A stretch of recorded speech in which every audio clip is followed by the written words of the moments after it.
afternoon, everyone. Don Cricky with Bob Trumpy. In the recent years, Jet-Dolphin games have been fireworks displays. Can you top this? Big play after big play. But in recent games this season, both teams have had problems scoring touchdowns. And maybe for the first time ever, Trump, Don Shula's hearing some criticism in Miami. Yeah, you're right. One of the all-time winningest coaches in the NFL is finally being questioned down in Miami. Now, consider that Miami has yet to win an AFC Eastern Division game. They're 19th in third down conversions. For years, they were number one. They're 19th in penalties. Last week, they set a team record for penalties in a season. This team has been very uncharacteristic as far as a Don Shula coach team. And obviously, then, the head coach is getting a great deal of criticism. And that's why their record is so miserable in 1988.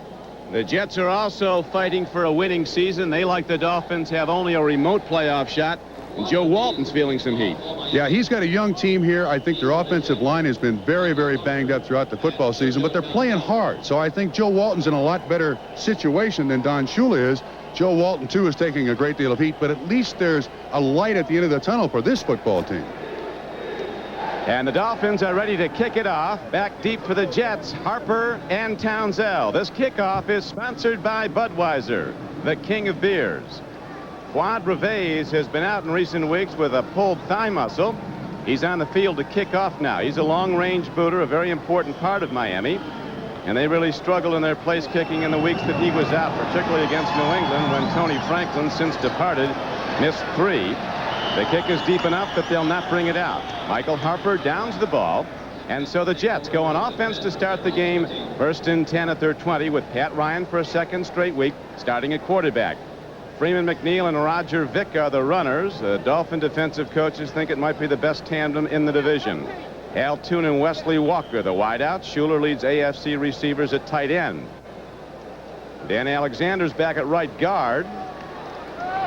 So the line blocking should be tightened up considerably with that veteran from LSU. Schuler with 50 catches has the most tight end receptions in the conference. Heath Jackson of the Eagles has the most in the NFL.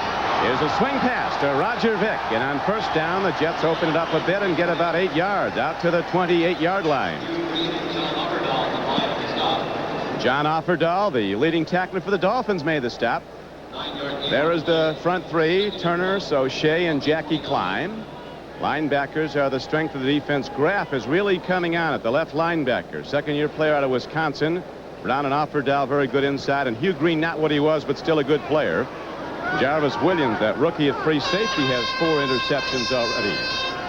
Last 2 times these teams have played here, it's gone to overtime, including the strike season. There's a swing pass going to McNeil, and he's ahead for a first down out to the 31. So Trump, they go quickly to either flank to running backs and get good yardage. Yeah, the one thing about Pat Ryan is that they like his mobility. That's why he starts. He's also wearing a glove. Last week, of course, up in Buffalo when the weather was absolutely miserable, cold and rain, and the wind was whipping. Ryan did a pretty good job. He didn't have a lot of completions, but he didn't make the big mistake. The big mistake was the fumble by Roger Vick in overtime. But with that glove, I guess he feels confident that he hang on to the football. It's not raining, but the turf is damp. Yeah, it was raining before the game. First down and 10 for the Jets. Opening drive. Hector running hard, and he's caught and thrown down by Mark Brown, inside linebacker from Purdue. Johnny Hector gets his first carry, and he gains about 3 on first down. It'll be second down and 7. These two football teams have really struggled to score. And really the philosophy of football is very simple, Don. You control the line of scrimmage and you keep in balance. And for the New York Jets, their lack of balance comes in their inability to get the ball down the field. Their receivers average just 10 yards per catch as Ken O'Brien stands on the left sideline. And what the Jets have to do is get the ball down the field deep to Toon and Walker, and that gives them more balance in their offense. Walker. And Ryan lets it go deep. Wesley Walker is open, and he makes the reception at the 33-yard line, but they say he was out of bounds when he got it. The ball was tipped, too, Don. Tipped ball. He did catch it, but did not have both feet in. So the Jets come very close on a 2nd and 7 play of hitting the big play. But it comes back now to go to 3rd and 7. William Judson, 49, is the man in coverage. Nice play-action fake and good pass protection. Now watch Judson. Just through his hands, and Walker One that should have been an interception. Judson cannot miss that ball. That ball is right in his hands. No question about it. But then Walker can't control it and get 2 feet in. Good call, officials. So it's a long out, unfortunately. A long out indeed, and now the Jets go to 4 wide receivers on 3rd and 7. Long ball. It's there. It's caught by Wesley Walker. And he's out of bounds at the 29-yard line. Right back to the same pattern. Walker again gets the step on the defender. This time he makes the connection with Pat Ryan. Good for a 35-yard gain. Paul Langford was the man in coverage. And now the Jets are doing something that they've had great difficulty doing all season. That is getting the ball down the field. A little pressure by T.J. Turner, 95. This is a nice catch. Went right between Paul Langford's hands and Wesley Walker. Great concentration on the football for the 35-yard pickup. That's only Walker's 19th catch. He caught 2 at Buffalo last week, but had not caught in the ball the 3 previous games.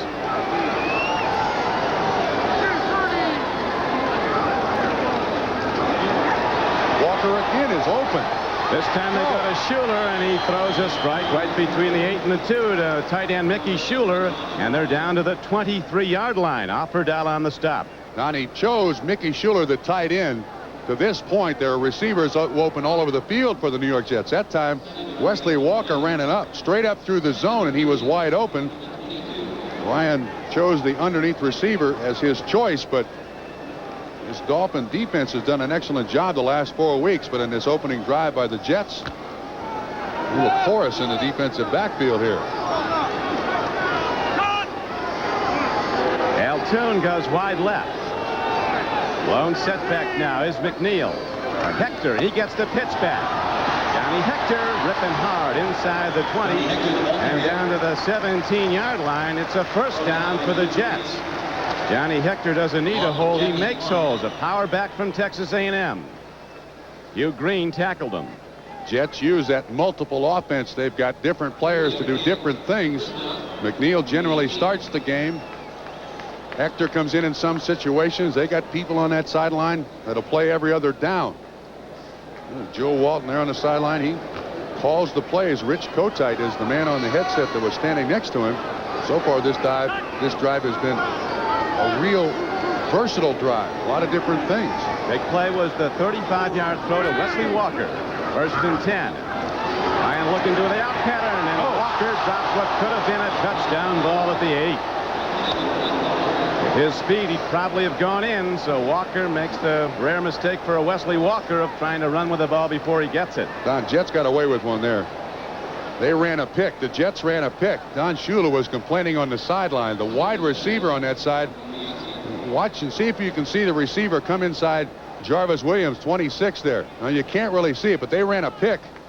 And then Wesley Walker drops the ball. There's Don Shula. He was really jawing at the official there. Well, Shula laments the lack of balance in his team. Our offense was good. Our defense didn't hold up. Now the defense has been strong. The offense struggling as Ryan looks, throws it out. This one's caught. Altoon gets down to about the 12-yard line on a 2nd down and 10 play. The gain is good for about 6. Ryan got hammered. He's up slow and limping. T.J. Turner got him from. T.J. Turner really got him. Ryan hasn't started many games and is one of the real tough guys you'll find in the NFL. Looks like he landed on his gluteus maximus. He's limping and limping badly. Ken O'Brien warming up on the sideline, who's had some great games against the Miami Dolphins. Pat Ryan, Trump, with some nice numbers, including a drop. 5 of 7 for 60 yards. All on the opening drive here. But he's really limping. Yeah, he is. Gets set up in the shotgun. 3rd down and 4. This is Freeman McNeil cutting it back. He takes on a tackler and gets very close to a first down. He might have it. He had to get inside the 8-yard line. Rick Graff knocked him down. And they're going to stop, it appears, and measure. Dolphins defense allowing 143 yards rushing per game. And just about everything the Jets have tried here in this opening drive has been open. And they got it. Or is it? That's about as close as you can get. Go to paint. Extra tight end Billy Griggs is coming in with the play as the Jets are going to try to bang it ahead. Now see, here's their power back set. They've got Marion Barber and Roger Vick, two fullbacks, two tight ends. There's Barber, 31. Johnny Hector's in. He could be the guy to get the ball. He's got the great leaping ability to go over the top. Wait a minute, with three running backs in here, could we see a full house backfield? Maybe the option? I'm not sure, but see how they align these three running backs together. Well, they got one on the wing. Marion Barber on the wing. Johnny Hector is the deep back in the I set. He's a great one going over the top. Johnny Hector over the top. First down, Jets. So on 4th and inches, Hector does indeed get the call and gets the first down.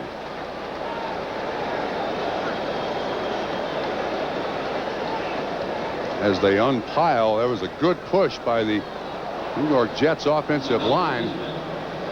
They too have had their problem running the football. The spot was back though. Looked like he was well ahead. Now they're bringing out the markers again. That's a nice job by the Jet offensive line. It looks like Mark Brown, 51 of the Dolphins, is the one to make the initial contact. He gets it by the nose of the ball.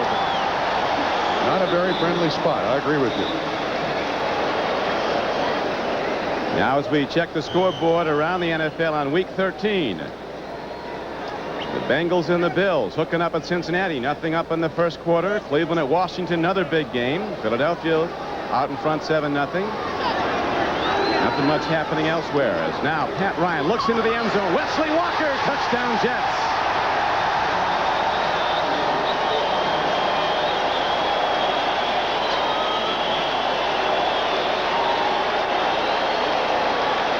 Timing pattern nicely lofted, and so Wesley Walker, who had 5 touchdown catches early in the season, has been shut out of late. Gets into the end zone, a very big part of that drive. You recall that 35-yard reception he made, then the drop ball that might have been a touchdown by Walker, and finally he's on the payoff end of this opening drive at 6-0 Jets. Extra point by Pat Leahy is up and good, and so in the drive Pat Ryan completed 6 of 8 for 68 yards and a touchdown. This is a perfect throw. He's got to throw it over. Paul Langford does. Wesley Walker right there. Again, good concentration and keeps his feet in. The Jets open very impressively. 80 yards in 12 plays. Ryan to Walker from 8 yards out for the first score of the game as Pat Ryan hit 6 of 8 throws in that opening drive for 68 yards. I think the most important thing, too, is he's including Wesley Walker in that opening drive. Dolphins are going to open it up also as they failed to score a touchdown last week, holding New England to just 2 field goals, and still Miami lost the game. Joe Cribbs of the Dolphins downs the ball in the end zone. So just as the Jets did after the opening kickoff, Miami starts from their 20. Let's go back to the touchdown reception. Wesley Walker just runs it up. No move whatsoever. And Langford doesn't even make a play on the ball. That pass is perfectly thrown by Pat Ryan. His 6th touchdown reception of the season, and that's going to make Joe Walton feel good. And ironically, Trump, his last touchdown catch before that one was in Miami 4 weeks ago when the Jets outscored the Dolphins 44-30. A game in which Dan Marino passed for 521 yards. Marino putting it up early. He throws a tip ball off the hands of Mark Duper and very nearly intercepted. Marino has had his share of interceptions this year, 17, and a lot of them tipped passes. They start a tight end rookie, Beryl Edmonds. Marino not having one of his best seasons, 16 TD throws, 17 interceptions. Dellenbach in at center for the All-Pro Dwight Stevenson, who's been out the entire year. Mark Dennis starting today at left tackle for John Giesler. Back injury. Marino, quick out. He gets his running back, Ron Davenport, and on a 2nd down and 10 play, Davenport's ahead to the 32-yard line. Miami first down.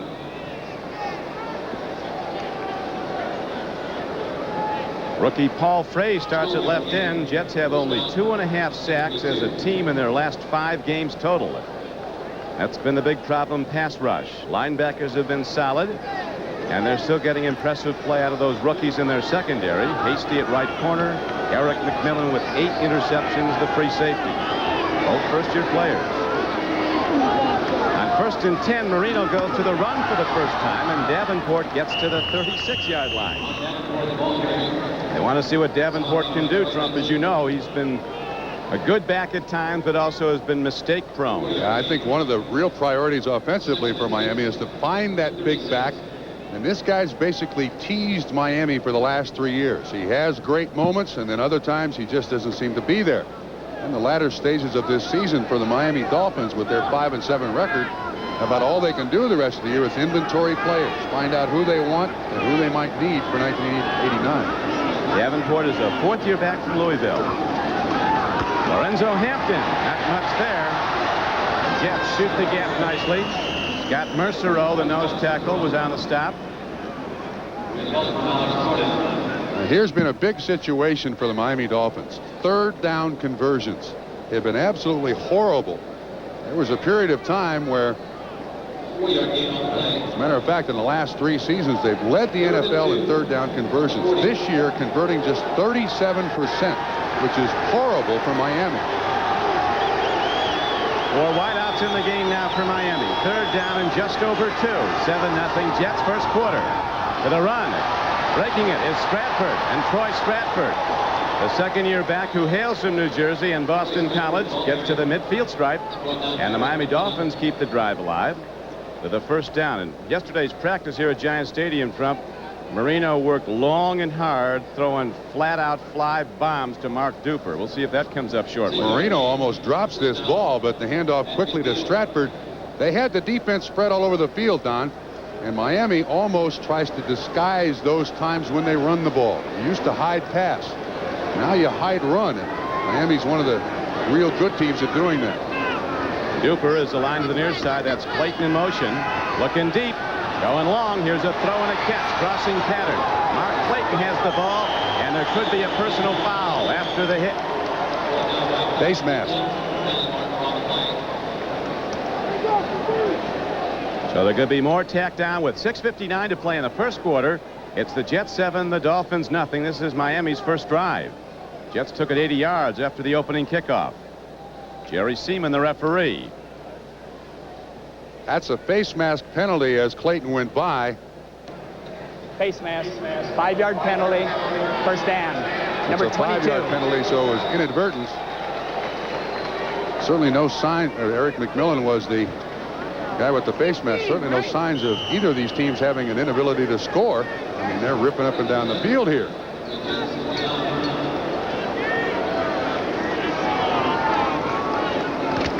So the ball is now positioned at the Jet 29-yard line. Now, one team in the AFC East, one of the 5, scored a touchdown last weekend.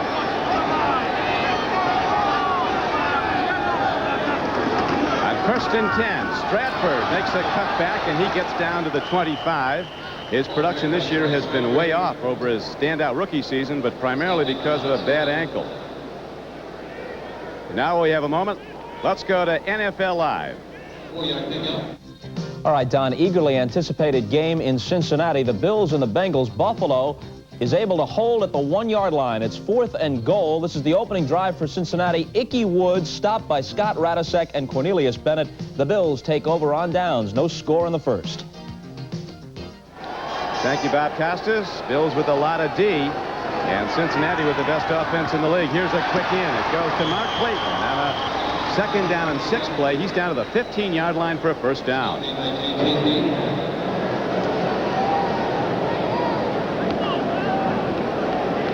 Eagles continue to lead Phoenix on a Randall Cunningham touchdown throw. Chicago now up on Green Bay, 7-0. Pittsburgh holding to a field goal lead over Kansas City. Both these teams, the Jets and the Dolphins, trying to break 3-game losing streaks. It's 7-0 Jets first quarter. Timing pattern. Just over the outstretched hands of Mark Clayton, who felt he was interfered with. The official right there says no. Clayton has caught 60 passes this year. Coming into this game, he's 61 with today's reception, 7 for touchdowns. Man in coverage was Bobby Humphrey, who had a little run-in with Gerald Nichols on Friday. They bumped thighs. There was some question as to whether or not Bobby Humphrey was going to be able to play, but this is great coverage. He's right inside the receiver, Marino can't get the ball to Clayton without first going through Bobby Humphrey. And now 2nd and 10, Miami. 2nd and 10 it is, and the 15-yard line of the Jets. Marino, who's not been sacked in 8 games, gets time and delivers down to the 5-yard line. So Stratford taking very much in the Miami offense. As a rookie, he had 48 catches. He's got 42 already this season, but his rushing is only 266 yards. That's almost a play that a defense can't stop. The running back comes out of the backfield. He went up there to the free safety and did a couple of little jukes and jives and then just broke away from him. And if the ball is thrown on time, it's very difficult to stop. Now, we should see Stratford come out of the backfield. There he is. He's hooked onto the free safety, Eric McMillan. But I take it back. It's not Eric McMillan. It's Radachowski, who is the man in coverage. That's a very difficult play for any team to stop. Miami runs that series very well. Marino now 4 of 6 in this opening drive. And the Dolphins trailing 7-0. Go 1st and goal from the 5-yard line. Timing throw like the Jets scored on, but there's too much on it to Duper. Star Wars offense of the Miami Dolphins has been out of sync. They have scored 13 or fewer points in 6 of their 12 games. They used to change the scoreboard numbers like a cash register. Duper says we're simply not playing together. Right here, too, is a big spot from the 10-yard line in. You can see the problems they've had, but the reason they have so much difficulty scoring down here is they don't run it. They try to pass it. And at this spot, advantage to the defense because of that end line. They've only got 15 yards to work here. And it sure looks like they're going to pass it here as they have 4 wide receivers in the game. 2nd down and goal. Motion in the Miami line. They'll have a little more room to run their offense now, but not like they like it. Set them back 5.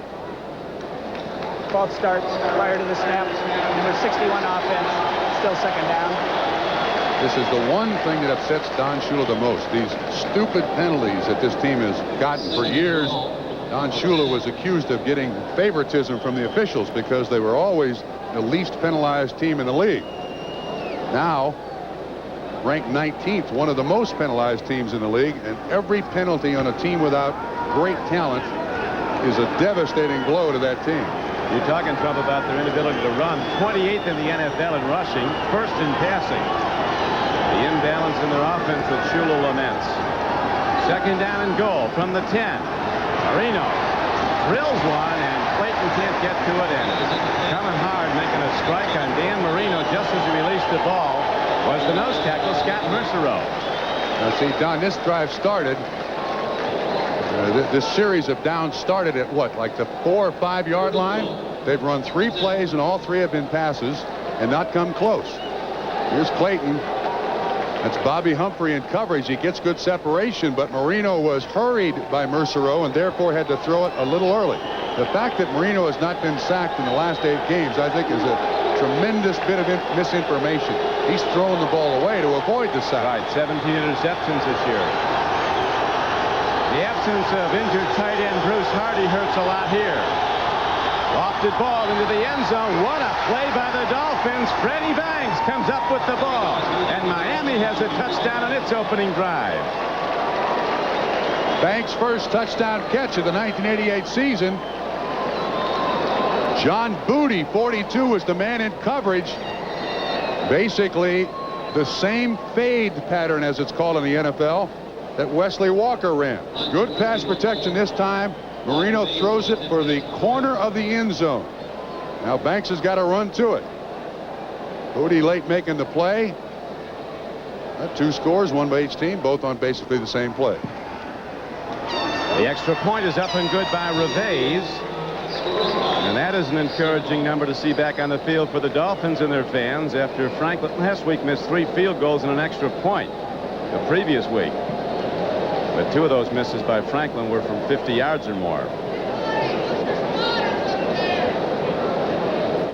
Bob Trumpy back at Giant Stadium. Pat Ryan on the left directed an excellent opening drive for the Jets to get them in the end zone. He completed 6 of 8, including an 8-yarder to Wesley Walker for the touchdown. As Pat Ryan He's leading the way for a second straight week. Ken O'Brien, who'd been the starter on the right, number 7, standing by, as now Townsell and Harper are back deep again. The Dolphins having tied the game on the Marino touchdown pass to Banks. Michael Harper runs it back. Special teams coverage is excellent for the Dolphins.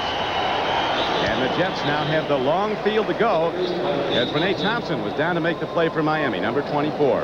When Harper slowed down there, took those little hesitation steps, end of kickoff return. When you run that kickoff back, you put it in high gear and don't take it out until they stop you. You hesitate for a moment, that coverage catches up to you. Well, at least they broke out of their touchdown slumps, these two teams. Both beaten by field goals a week ago. Jets losing in overtime at Buffalo. We'll be back to Giant Stadium after this. He's done it in about half the time. This guy's going to rewrite the record book for touchdowns along with everything else when it comes to passing in the NFL. Just that 84 season, we threw for 48 touchdowns. Here's a throw, a tip ball off the hands of Schuler. So the Jets come out firing again on an out pattern on first down. Schuler can't make the play, so it brings up second down and 10. And the Jets are positioned at their 10-yard line. Just inside it, almost to the 9. Wesley Walker breaks his personal touchdown drought as he caught that opening drive TD pass from 8 yards out. Game now tied 7-7. 4:40 to play in the first quarter. Roger Vick, flashing slant runner, takes on the right side of the Miami defense. O'Shea, the nose tackle, and Jackie Klein, the right end, made the stop. James Brooks has just run in from 3 yards out, and Cincinnati takes a 7-0 lead on the Buffalo Bills. Can you handle that, Trump? Means the Bengals were down at the goal line twice. They got 7 points out of it, so all is not lost. Bengals are very tough in Cincinnati. On the road, they're average at best. They lost their last 3 in a row.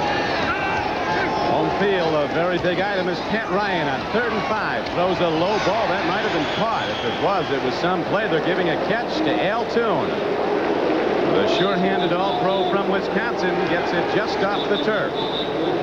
Don, I think they're going to have to measure here for a first down, but one of the interesting aspects of this season for Al Toon, he leads the AFC in receptions with 63, but he averages 9.9 yards per catch.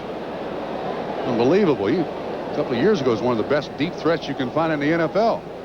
I can't get him the ball deep this year. His longest catch has been 26 yards in this season. But it moves the chains. Gets the Jets out of jail after that short kickoff return. Starting from their 9-yard line, they now get it out to almost the 20, 1st and 10, as Pat Ryan continues to put up some impressive passing numbers. Now, Ken O'Brien, one of the things that they like about him is his high completion percentage. Well, to this point, Ryan 6 of 10, 72 yards, and of course that touchdown to Wesley Walker. So he's moving the team, and they're also scoring with Pat Ryan at quarterback. It's a 7-7 game, 3:15 to play, first quarter.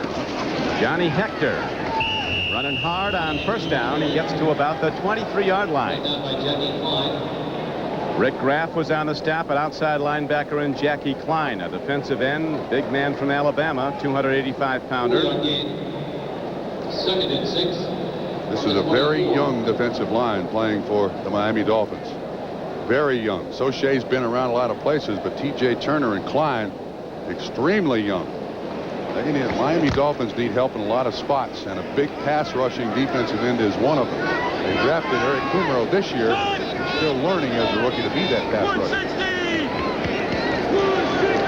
Haven't seen Eric yet today, and now it's going to be 2nd down and 6.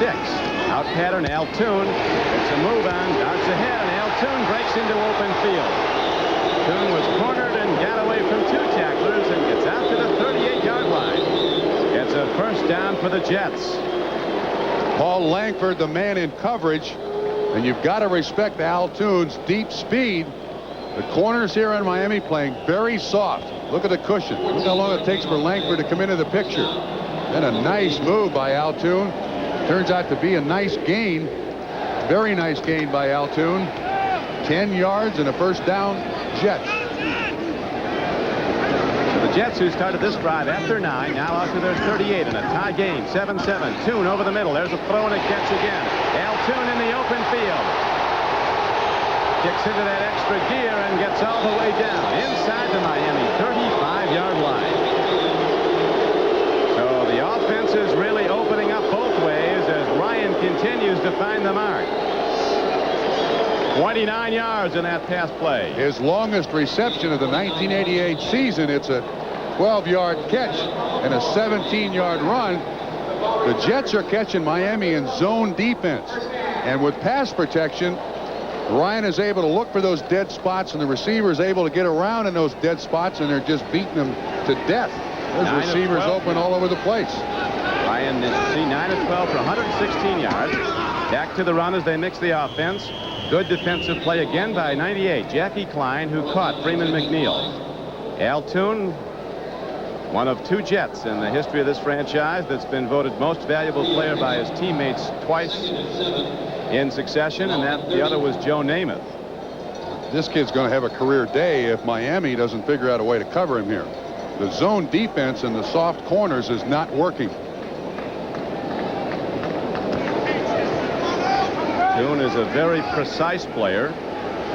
Quarterbacks know exactly where he'll be. He runs perfect patterns and has as good a hands as anybody in the league. He's got hands like large.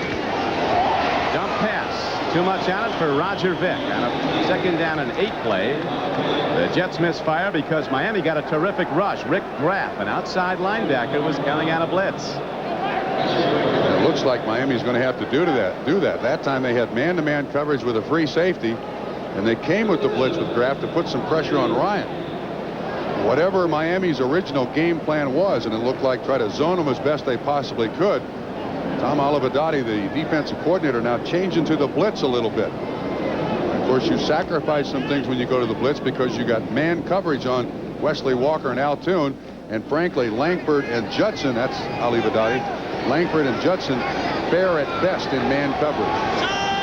They call him the defensive coach. Official title. Here's a throw, and again, Toon comes down with a high thrown ball and dives ahead for a first down. On a 3rd down and 7 play, Pat Ryan under a big rush this time from the nose tackle, Soche. Fires that tight spiral up in the air, and Toon at 6'4" with that great ability to get up and come down with the ball is ahead again for a first down. And once again, underneath the linebacker coverage, that zone is dropping way deep. Now watch how much room he has. Look at the defensive linebackers and defensive backs. See him dropping way off. That's entirely too much cushion.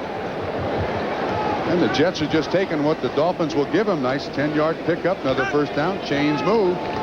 Chains move again. 1st and 10 Jets at the Miami 21. Clock down to 35 seconds. First quarter.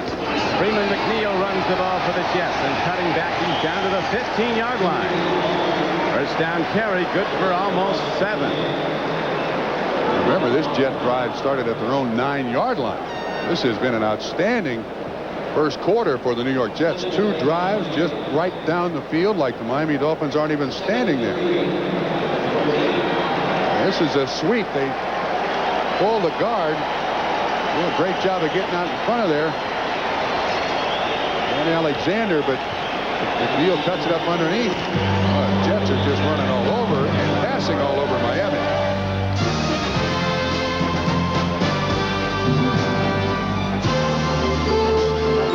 Thank you, Bob. Well, we're set to go now. The ball at the 15-yard line. 2nd down coming up for the Jets. 2nd down and about 3. Game is tied 7-7. Both teams moving the ball impressively in all their possessions. Jets went 80 yards for a touchdown after the opening kickoff. Miami came right back, did the same. Now the Jets are driving again, a drive that started at the Jet 9-yard line.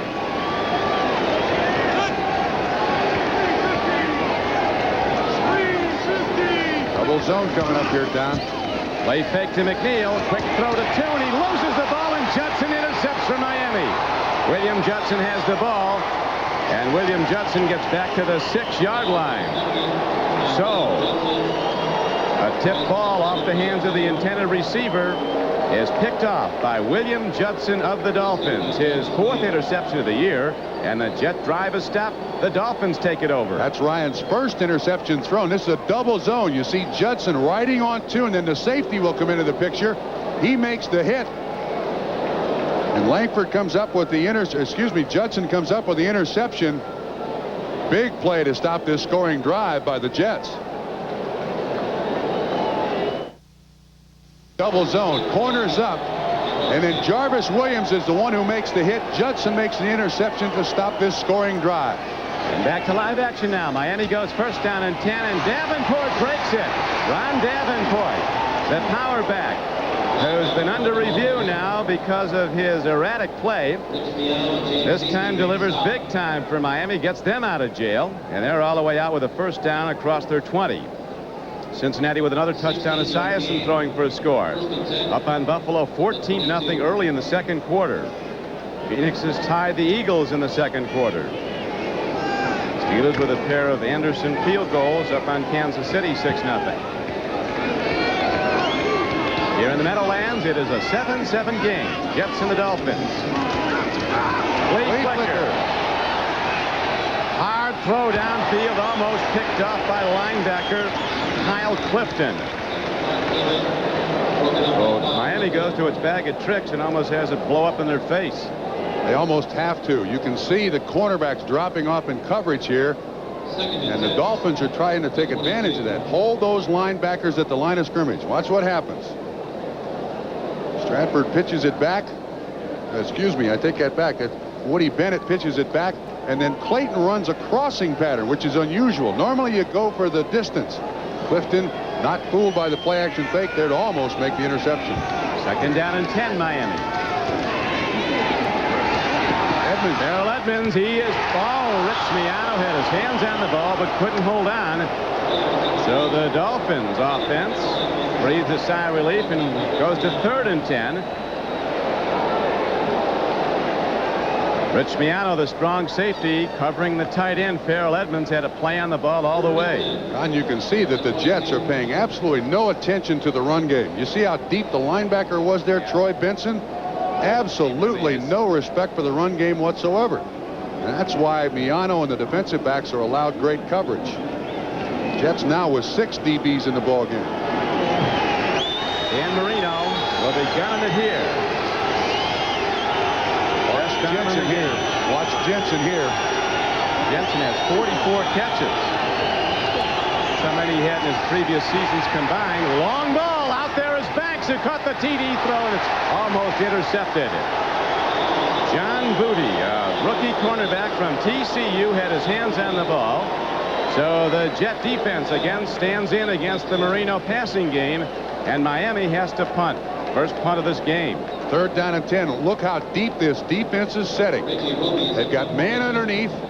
There you see the receiver Banks coming straight down the sideline. No move whatsoever. A very low percentage pass to throw on 3rd down and 10. Trying to force it into coverage. In years past, Marino got it done. This year, it's not worked. Reggie Roby. Sunday's going to kick it right out of some stadium. Booms one, and he gets off a clunker. But it does take a Miami hop downfield. He's going to get some pretty good distance out of it. So Roby mishits the ball, but it takes a Dolphin bounce and goes out of bounds inside the Jet 38-yard line. So the Jets, in a moment, will have their 3rd possession of this tie game. The big pass rusher Miami's hoping to draft. Actually, that was part of the Macy's Thanksgiving Day Parade, seen Thursday on NBC. Back to live action on 1st down and 10. The carry is ahead to the 43-yard line. Good for a gain of almost 5 yards. Raymond McNeil was knocked down on the play by the nose tackle Brian Soche.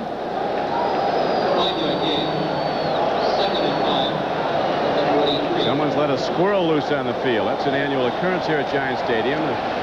Is it the same squirrel every year? Moves pretty good. There he goes. Inside the 20, and a good cutback move. He's heading for the end zone. Here's a handoff now to Johnny Hector on a 2nd down and 4 play. He struck hard at the 47-yard line.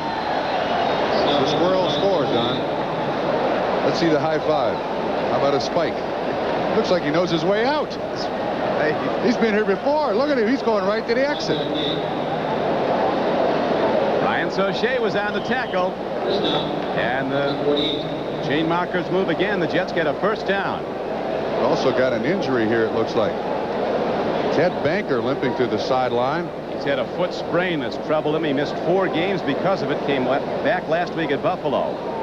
The Jets have had a problem this season. Only twice this year, that is 2 weeks in a row, have they started the same 5 guys on the offensive line. And if you don't think that is a tremendous problem for any team to deal with, Mike Height will now come in and play his spot at left guard. And the shuffling continues for the Jets offensive line.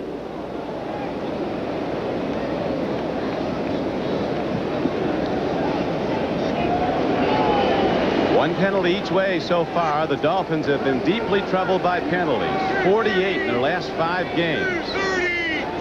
More than they've had in some seasons in the past, as Roger Vick runs on first down and gets to the 47-yard line of Miami. And the Jets already have 10 first downs in this game. This is Bob Costas in New York. Here's the second Bengal touchdown against the Bills, and James Brooks scores it again. First he scored on a 3-yard run. This time he takes the pass 13 yards from Esiason. The 13th touchdown of the year for James Brooks. That's tops in the AFC. And a 14-0 lead for the Bengals. Their high-power offense against the best defense in the conference as Roger Vick runs again. On second down and 5, he gets 7. It's a Jet first down. So the Jets really coming off the ball here, Trump, and firing out at Miami, knocking them off it. Don, it's sad to look at this Miami defense. That's an 8-yard carry. They are absolutely being manhandled by the Jets offensive line. The pass game is working. Just about everything the Jets are calling is gaining yards. You take away that one missed pass reception by, look at there, 11 first downs, 1 missed pass reception by Al Toon. The Jets have totally dominated.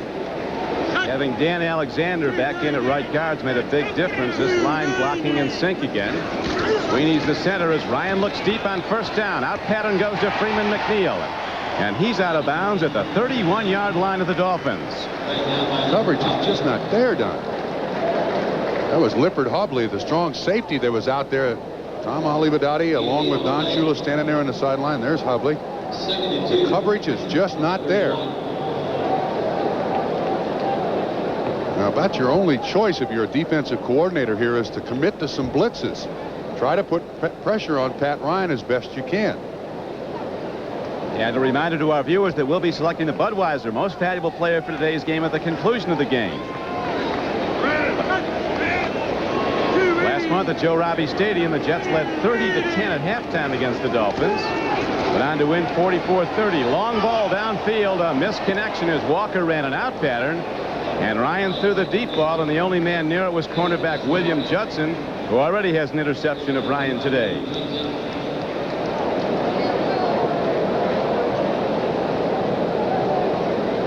Game clock shows 10 minutes and 49 seconds to play in the first half. Don Criqui with Bob Trumpy on an unseasonably warm day at Giant Stadium nearby to New York City. Temperature in the high 50s. It rained hard before the game. There's the threat of more rain, but we've had none since the game began. Both teams scoring touchdowns on their opening drives of the day. The Jets come up to a third down now. They've done well on third down. 3 of 4. Been a problem for them the last several weeks. Good today. 82 yards as you see. Here's Ryan, quick out. Nicely done as Walker goes to his knees at the 23-yard line. Beating those corners to death, Don. They're playing way off. That was William Judson who was beaten there. So the Jets keep the drive going as they're now inside the Miami 25. I hate to be so pointed in the comment, but Langford and Judson have not covered anybody yet. That's the 2 corners for the Miami Dolphins. And when Ryan has got time and you've got foot speed like Wesley Walker on one side, Al Toon on the other, Ryan's now 12 of 18, 142 yards. That's, you got to stick to him closer than that. 420. He's had a drop in there, and also the interception was a carom shot off Toon's hands. Here's another throw and a strike. First down throw Dolphins send a blitz at Pat Ryan. They get him just as he releases the ball to Johnny Hector, the completion. Lifford Hobley made the tackle. But again, a big rush this time from Mark Brown, an inside linebacker. Now, the Dolphins they're making hits on Pat Ryan. This time it's Brown that gets to him, but these receivers are open. They're just running the short conservative patterns. And again, the New York Jets have a 2nd down and 3. They've had that about 5 or 6 times already in this first half. 2nd 3, that's nice. Look at the yardage. Pitch back. Freeman McNeil breaks a tackle, and on 2nd down and 3, he's going to be close to a 1st down, but apparently short of it. That'll bring up 3rd down and about a yard. T.J. Turner, the left end, and Mark Brown, again, we're on the stop. Turner 95 strong against the run. You were mentioning, Trump, that the Dolphins in need of a pass rusher. Shula said that's one of their priorities, but maybe their first priority in the next draft is a big back. He wants to get back to a running game that can control the ball and not put all the pressure on Marino to throw. I suppose he's looking for a substitute for Larry Zonka. He ain't out there, but you can find a cheap imitation, I imagine. He can't play. Ryan stands in, throwing a catch down to the 10-yard line. Mickey Schuler, the tight end, makes the catch. Offerdahl, an inside backer, was right with him as Ryan is right on target with a 3rd and 1 play, a 1st down throw to the 10-yard line. Schuler, a guy that Pat Ryan likes to go to, and so does Ken O'Brien. Actually runs a nice pattern right at the official. Offerdahl makes the tackle, but just enough for the 1st down. This Miami defensive coverage, it looks like they're surprised that these guys are standing there. Now, you haven't found a lot of receivers catching the ball running. But boy, are they getting open. Game is tied 7-7. 7:50 to play in the first half. Jets challenging every time they've had the ball. Here's a timing pattern to Wesley Walker. Was he in? No. Juggling the ball. He did not have both feet in. Very nearly his 2nd touchdown catch of the day. Very close to a catch, too. He was at one last bobble. He stops the ball's momentum with one hand and then tries to juggle it back to the other one. Watch him stick that paw out there. Just gets the tip of the ball. If he catches it there, he's got it. But he just misses it. Oh, wait a minute. Wait a minute. That looked closer, obviously slow motion from the end zone than it did the first time. Let's see if we can pick it up again. Oh, we're going to see this good. Good call. Did not have it. I don't think he had it. But the other replay, I believe, shows it better. We're going to see not only, now we know that the 3rd time he grabs the ball, it appears he has complete control of it. We're going to check it apparently upstairs, Trump. We have the official timeout. A terrific 2nd look. They'll be reviewing that again as we do.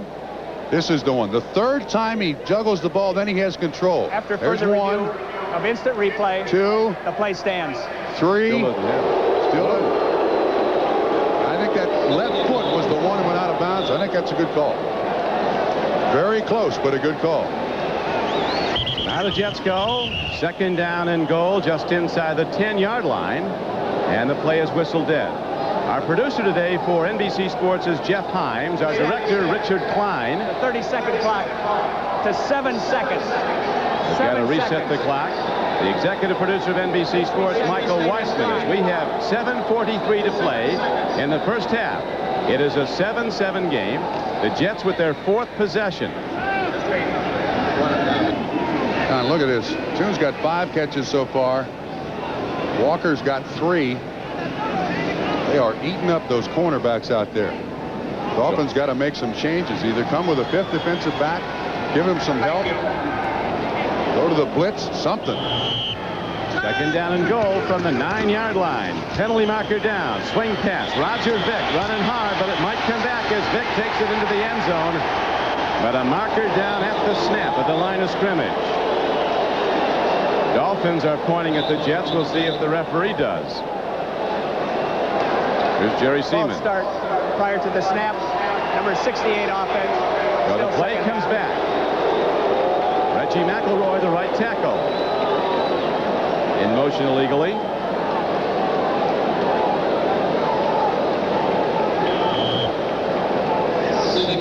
Coach Walton, on a recommendation of his offensive expertise, Joe Theismann, who was the MVP one year at Washington, said the best coach he ever played for was Walton, who was the offensive coordinator. This team can score some points. No question about that. This season, with their lack of offensive line, I think it's been their big problem. Second down now and goal from the 14-yard line. Schuler. He's open. Touchdown, Jets.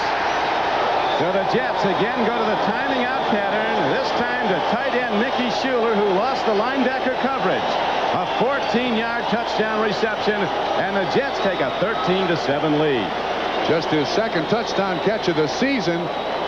It looked like the safety, Lippert Hobley, got caught up in the wash. He kind of lost Mickey Schuler, which is tough to do. Schuler's about 6'5", 240, but there's no one even close. There you see, Hobley overruns him. You're right. Totally blown coverage.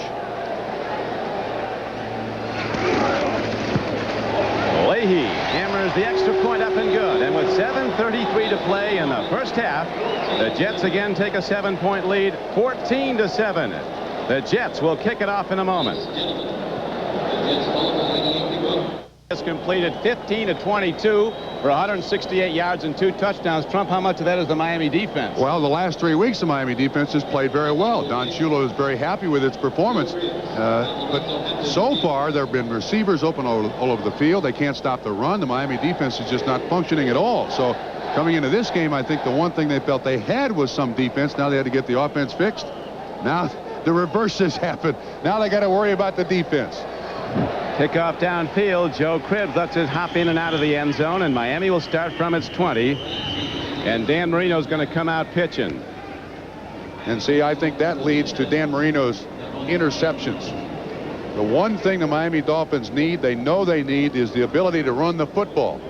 And now, as you look at the scoring drive, Schuler's second touchdown pass, second touchdown reception of the season. Now you got Miami right back in the spot that they don't want to be. They do have the game's best quarterback throwing it, but they don't want to play 3/4 or a half of a football game where that's what they have to rely on. And now you're out of your game plan. Start flinging it.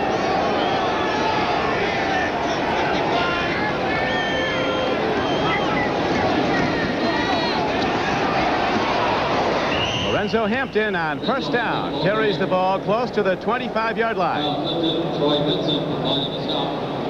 7:17 to play here. 14-7 Jets. Let's go to Bob Costas. No, Don, it's me, Ahmad Rashad. And in Cincinnati, it's all Bengals as they try to improve their record to 10-4. They have the lead here, 14-0. As Jim Kelly tries to complete this pass to Chris Burkett, it's intercepted by Ricky Dixon. Cincinnati leading 14-0, and it has been all Cincinnati. Thank you, Ahmad Rashad. He could catch some footballs. Yes, he could. 495 career. Wasn't for those 5 drops. He'd have hit 500. They were poorly thrown, I understand. Ahmad told me. Rain starting to fall hard now at Giant Stadium with 6:39 to play in the first half. Don, I got to tell you, I am shocked here to see the Miami Dolphins run the football. Jet down from. Yeah, we got a Jet player down on the field. Can't pick up his number yet. So he's attended to a break in the action, and we'll pause for this word. Paul Fraze, a rookie defensive end from Syracuse, a 6th-round draft choice, has played very well. Had a knee strain. He could be back in, though. Walked off all right. He's out for now, and Tom Baldwin is back in. As you've seen the rain fall, but it is a very warm day. This is kind of at home for the Dolphins. A warm rain falling, even though it's late November in the Northeast. The Jets are in the lead 14-7. I wonder if any quarterback, it'll be like the DiMaggio hitting streak being broken, if anybody ever equals what Marino did in '84, his second year in the NFL. 48 touchdown passes, NFL record, only 17 interceptions, and he passed for over 5,000 yards. Today, he's hit on just 5 of 11 for only 58 yards. Look at that time of possession. Jets have been very, very good at keeping the Dolphin offense off the field. That's how you beat Miami. He worked long and hard yesterday at practice, going deep to Duper, who's flanked to the right. As Clayton comes in motion. Handoff. Goes to Stratford, trying to bounce to the outside. He's cut down by defensive end Marty Lyons. Sometimes as a running back, you can get a little too fancy.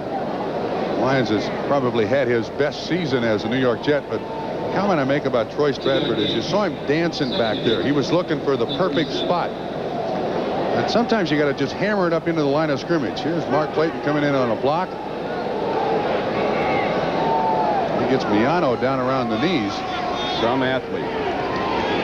Won the Superstars competition on NBC Sports World and beat Gastineau in the weightlifting. He only weighs 176 pounds as Marino throws incomplete on 2nd down and 8. That time good pass rush by the New York Jets. They came with a blitz.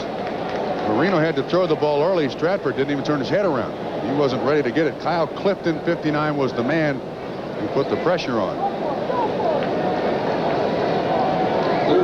Jensen doesn't have a catch yet today.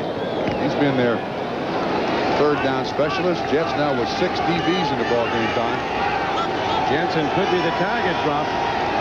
44 catches this season. That's how many he had total in his previous 7 seasons.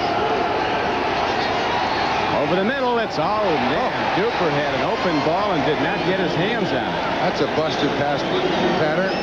Both Clayton and Banks were about 3 yards from each other, and neither tried for the football. Marino is not pleased, and with good reason. They're talking to each other. One of them ran the wrong pattern. You don't ever have receivers running 5 yards from each other and then letting the ball drop. He did there. JoJo Townsell is back deep now. Now watch once again where they both end up. Somebody made the big mistake, and it's right at their feet. Nobody tried for it. But he went to Duper, who was in front of the 2 of them. Roby in to punt for a 2nd time. Jets have not punted the ball. Townsell from his 25-yard line. JoJo Townsell, who's led the NFL in punt returns most of the season with almost 13 to return, gets a good one there out to the 39-yard line. Tony Furjanic made the play on special teams for the Dolphins. Man, Cincinnati's putting a hurting on those Bills. Did you know that was coming? Why are you asking me? I had no idea. I thought Cincinnati matched up very well with Buffalo, but I think in defense of Buffalo winning the Eastern Division last week, that's a week-long celebration. That's bucket loads of buffalo wings and whatever you wash it down with. So I'm not surprised, and I don't think Buffalo should be either. 21-0 is not what they're used to. No. And Ryan takes a look on 1st down, eludes the rush, makes the connection with Mickey Schuler, and he's ahead for a gain of 9 yards, almost 10. So Ryan keeps on firing and keeps on hitting with 5 minutes and 10 seconds to play in the 1st half. Don, this is a very uninspired performance to this point by the Miami Dolphins. No pass rush, very, very poor coverage, an awful big cushion for just about every receiver. The Jets can pretty much have their way with Miami today. Some big money on the line next on NBC Sports. The Skins game with some of the game's greats. Jack Nicklaus, Lee Trevino, Raymond Floyd, and Curtis Strange competing for a total prize money package of $450,000. Choke money. They don't, though. Look at this. Johnny Hector breaks into open field and gets down to the Miami 35-yard line. So the Dolphin defense, which has been playing so well in recent weeks, is really getting ripped open today by the Jets. That play good for 23 yards. This is just a simple sweep play. Roger Bick has a nice block. That's on Hugh Green. And when Johnny Hector turns it up 23 yards later, look at the arm tackling. Players are looking for the side of those Jet runners, not the front of those Jet runners. That's a lack of enthusiasm for today's performance. Not something that sits very well with one Don Shula. He's only had 1 losing season in his previous 25 years in pro football. Another throw, another connection. This one down to the 18-yard line to Al Toon. And the Jets leading 14-7, drive on with 3:35 to play, 1st half. 15-yard catch. This is the double zone again. You'll see the cornerback Judson turn it over to the strong safety, and then the strong safety Lippard Hopley is too deep. Toon makes the nice catch.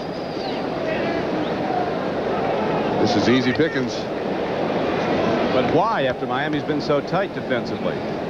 Well, that's answerable inside the ball club. You don't know what their week's preparation was. You don't know what the problems of the team are chemistry-wise. And the season is pretty much over. playing for 1989, and today you're not playing well, as Ryan takes a timeout. This happens to every team when your season is over, when you're mathematically eliminated. Well, they're mathematically in it, but such a long shot they really are, in a sense, eliminated. They'd have to win their last 4, and every other team ahead of them would have to finish no better than 8-8. They get a wild card.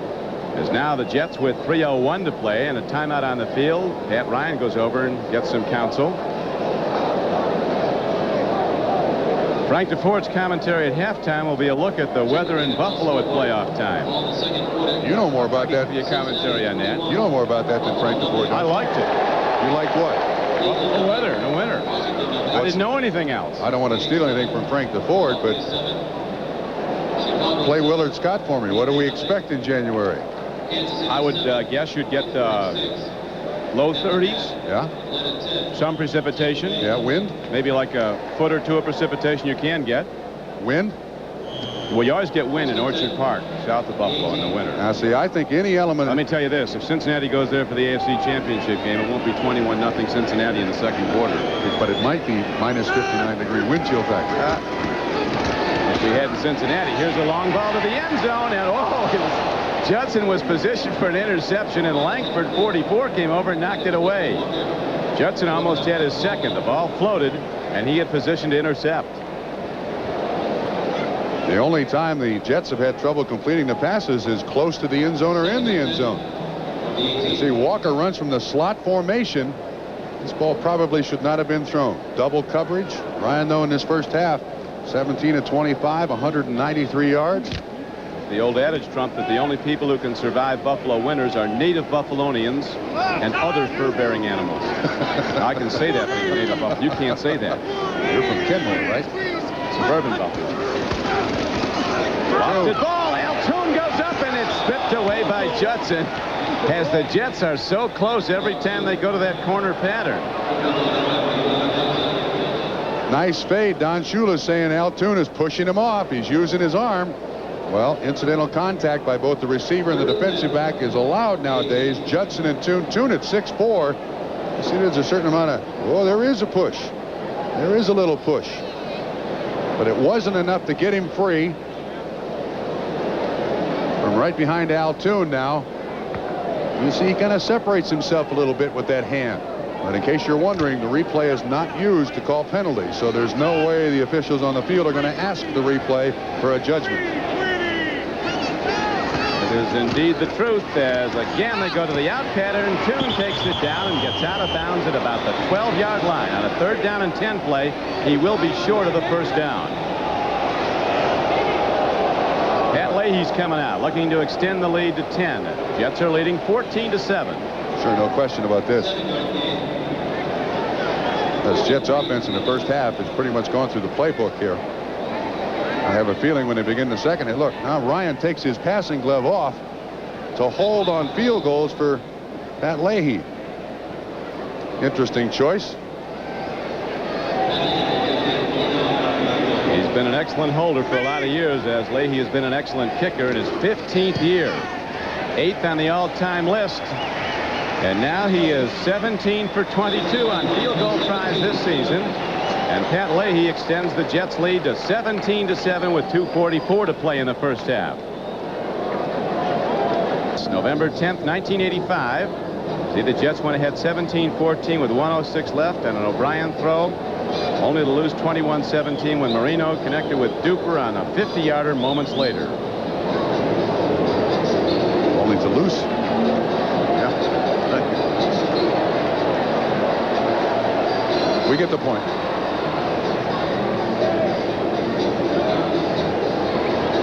Pat Ryan has thrown the ball 27 times, has completed 18 for 199 yards, 2 touchdowns and 1 interception, which is hard to fault Ryan for. As a throw to Toon that skipped off his hands.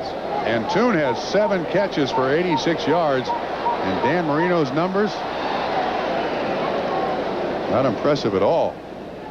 This kid has carried this team almost single-handedly on his right arm and right hand for so many years that suddenly this year he doesn't measure up, and now everyone's wondering what's wrong with Dan Marino.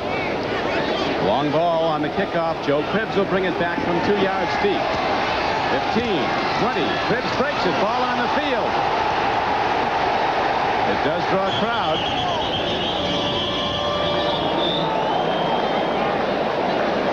The only thing we know for sure is it's not Giants ball in that pile.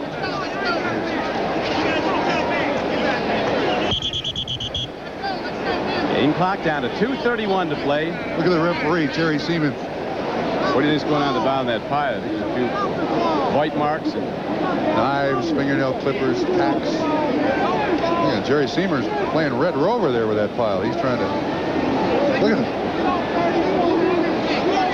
Sure, there's not a diamond down in there instead of a football. A winning lottery ticket. Look at him pulling them off. Nu'ufaola, number 30. Look, they're trying to pull it. Not relinquishing easily. Woody Bennett comes up with the ball. He was a Jet for 2 years before going to Miami for the past 8.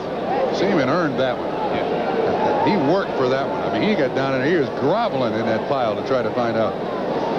Woody Bennett comes up with a recovery.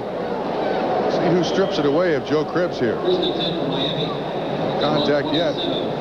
Almost hits his own man. It looks like Tom Baldwin, 95, is the guy who strips the ball loose, and then Woody Bennett comes up with a recovery. Interesting to see how teams come off a disappointing loss. Both these teams had those a week ago. Miami not as inspired as usual. They played their hearts out against New England, only to lose 6-3 as Stratford runs hard and the Jets cut him down. A first down carry is out close to the 30-yard line.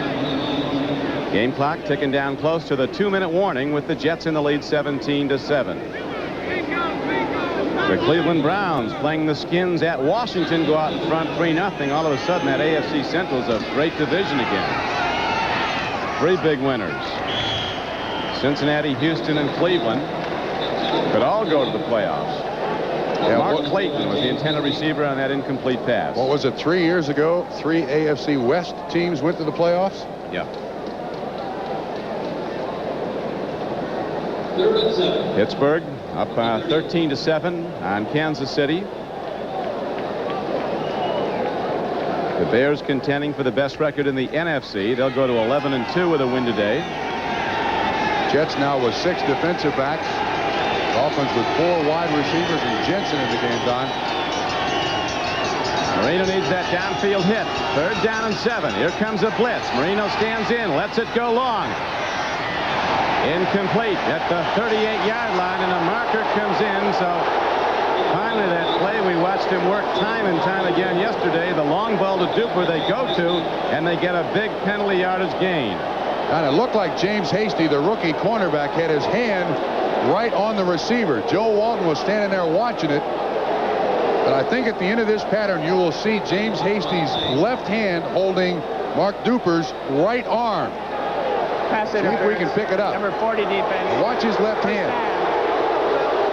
It looks like his left hand is pulling on his arm. And the flag was thrown from the inside guy, not the side judge, not the side judge back there. Flag was thrown from the guy in the middle of the field.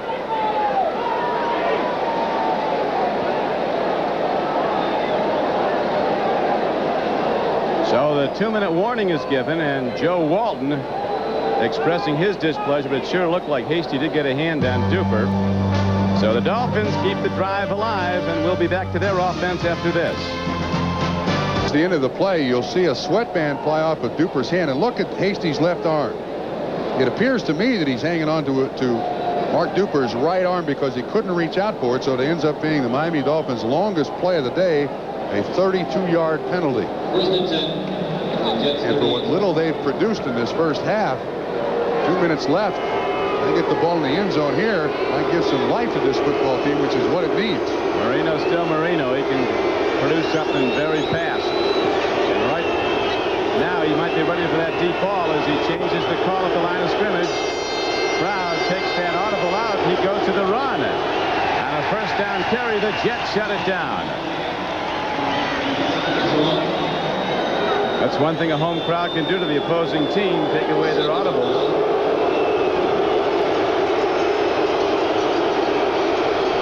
Bueller with a free call, lets her rip, and it's incomplete. Jensen is short pattern. No. Jensen stopped his pattern. Wasn't even close. Dolphins are now on their 9th straight game without allowing a sack, but that's not very comforting considering the 5-7 record and a deficit in this game of 17-7. Hayes getting set to go out and boot one.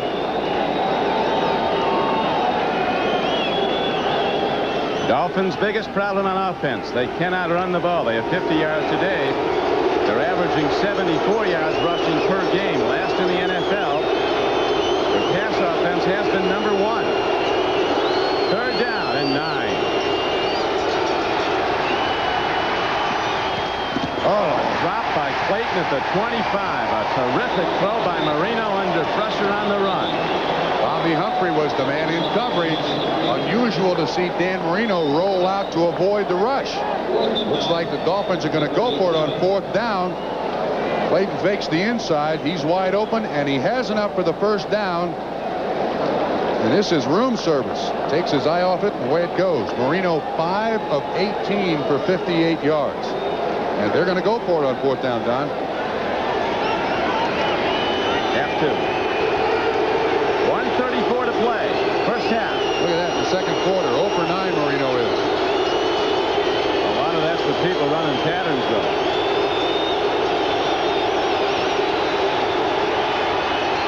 Going for it all. Man is open in the end zone. Touchdown, Miami. Banks with his 2nd of the day. Fred Banks on a fly. Takes it down the far sideline. 2 strides on the D. And a 37-yard touchdown hit from Marino. He beat James Hasty. What a gutty call. 4th down and 10. And they go for the distance. Obviously, the Jets defensive backs, linebackers figure they're going to run 10-yard patterns. Marino's with Banks all the way. No question whatsoever. He never looks away. They're picking on Hasty. And Banks makes a great catch after a wonderful throw. And the Dolphins are in this game. They sure are. The extra point is up and good. A hook shot by Reveiz, but it's good. And with 1:28 to play in the first half, the Dolphins are back in it as Banks has 2 TD receptions. Be back at the Meadowlands where Miami just hit on this big play. Marino lofting a perfect throw to Fred Banks. 37 yards into the end zone. No move. Absolutely no move. Freddie Banks just runs up the field. 37 yards later, he catches it in the end zone. Hasty just let him go by. Freddie is from Liberty College. Not many guys can say that. None other in the NFL. I like his percentage here on catches. Designated touchdown catcher, Freddie Banks. What kind of numbers? Now Reveiz set to kick it off as the Jets will have 1:28 in the clock, and the way this shootout has gone, they're liable to get points. High spinner. JoJo Townsell. He's a dancer and a darter that he's swept under at the 23-yard line. 8-yard return, and here comes the Jet offense again. Miami Dolphins have been averaging this season just 16 points a game in the 4th quarters where they've really come up short. In 12 previous games, they have a total of 27 points in the 4th quarter. Just over 2 points per 4th quarter. Not good. Pretty obvious that Don Shula's trying to put some inspiration in his football team there on that 4th and 10 going for the distance. He's got to get some fire underneath this football team. Let's see how the defense responds to that big scoring pass to Banks. Julian Walker on the flanks on a 1st down and 10 play. Ryan throwing for the 28th time. Goes to Al Toon. That time he cannot free the defender as Jarvis Williams, the rookie from Florida, comes up and makes the stop. Jets go right into alignment now.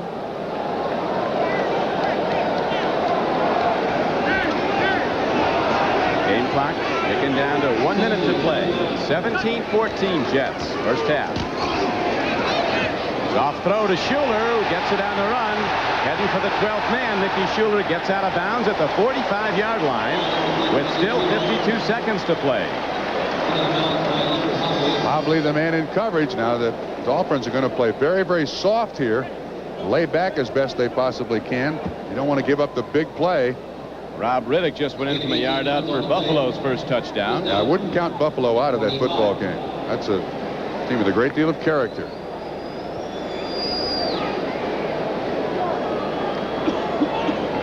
As opposed to teams with a great many characters. You've been on those. Many times. Now, Brian here is calling on at least 2 plays in the huddle, maybe 3, taking his time, and then there's also the automatic play. They want to try to run as much as their offense in this final 52 seconds as they can, right at the line of scrimmage, Don. Ryan on 1st and 10, ready to let her rip. Downfield to Toon, and the Toon is down to the 35-yard line.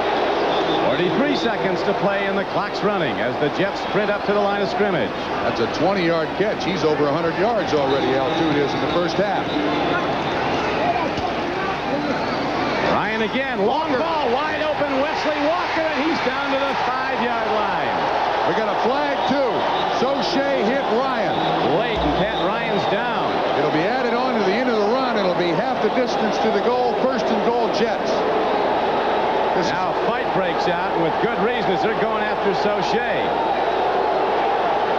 Pat Ryan down with 25 seconds to play after making that long throw to Wesley Walker. Ken O'Brien is warming up on the sidelines. Not a bad relief quarterback, huh? Now, I'll tell you, though, Trump, when he went down, one of his teammates ran over and started waving out for medical help. See Soche come late. Oh, I take it back. It's Brown. We identified the wrong guy, Mark Brown, with a forearm to the face. And Pat Ryan is up. Tough as a gun. He got absolutely cold-cocked. He's going to stay in the game. Wait a minute. I don't know that he can stay in the game, Don. If the doctor comes on the field and the clock is stopped, actually, there's Mark Brown. I think he's been thrown out. They might have done him a favor because he'd need eyes in the back of his head after that cheap shot. That's what happens when you start losing. Now, I'm surprised that Pat Ryan can stay in his ball game, because generally when you have an injury timeout, when the doctors come on the field, that guy's got to come off for a play. That was a deliberate attempt to injure. Look at the numbers here. Pat Ryan's probably the only way they can stop Pat Ryan. He's just eating the Dolphins alive. He's having a career day here. Just his 2nd start since 1986. There is no charged timeout since the injury caused the timeout. All right, now there's an injury timeout. I think Seaman's going to he's going to leave Pat Ryan in. We'll watch that forearm to the head of Pat Ryan again. It's the end of the afternoon for Mark Brown, who's been a terrific player for the Dolphins. He wasn't on that play. Poor choice. NFL is trying to protect quarterbacks, and watch once again. This is flagrant. Right to the head. Pitch back. Freeman McNeil. McElroy's in front with an excellent block. And the Jets go right down the field and score again with 8 seconds to play in the half. They got the ball at their own 24-yard line. With 1:28 to play. What a block by Reggie McElroy. He just shot the defender down like a tree. What a show of toughness by Pat Ryan. He gets cold-cocked, goes right back up. He's a tough kid. Both these quarterbacks for the Jets are tough kids.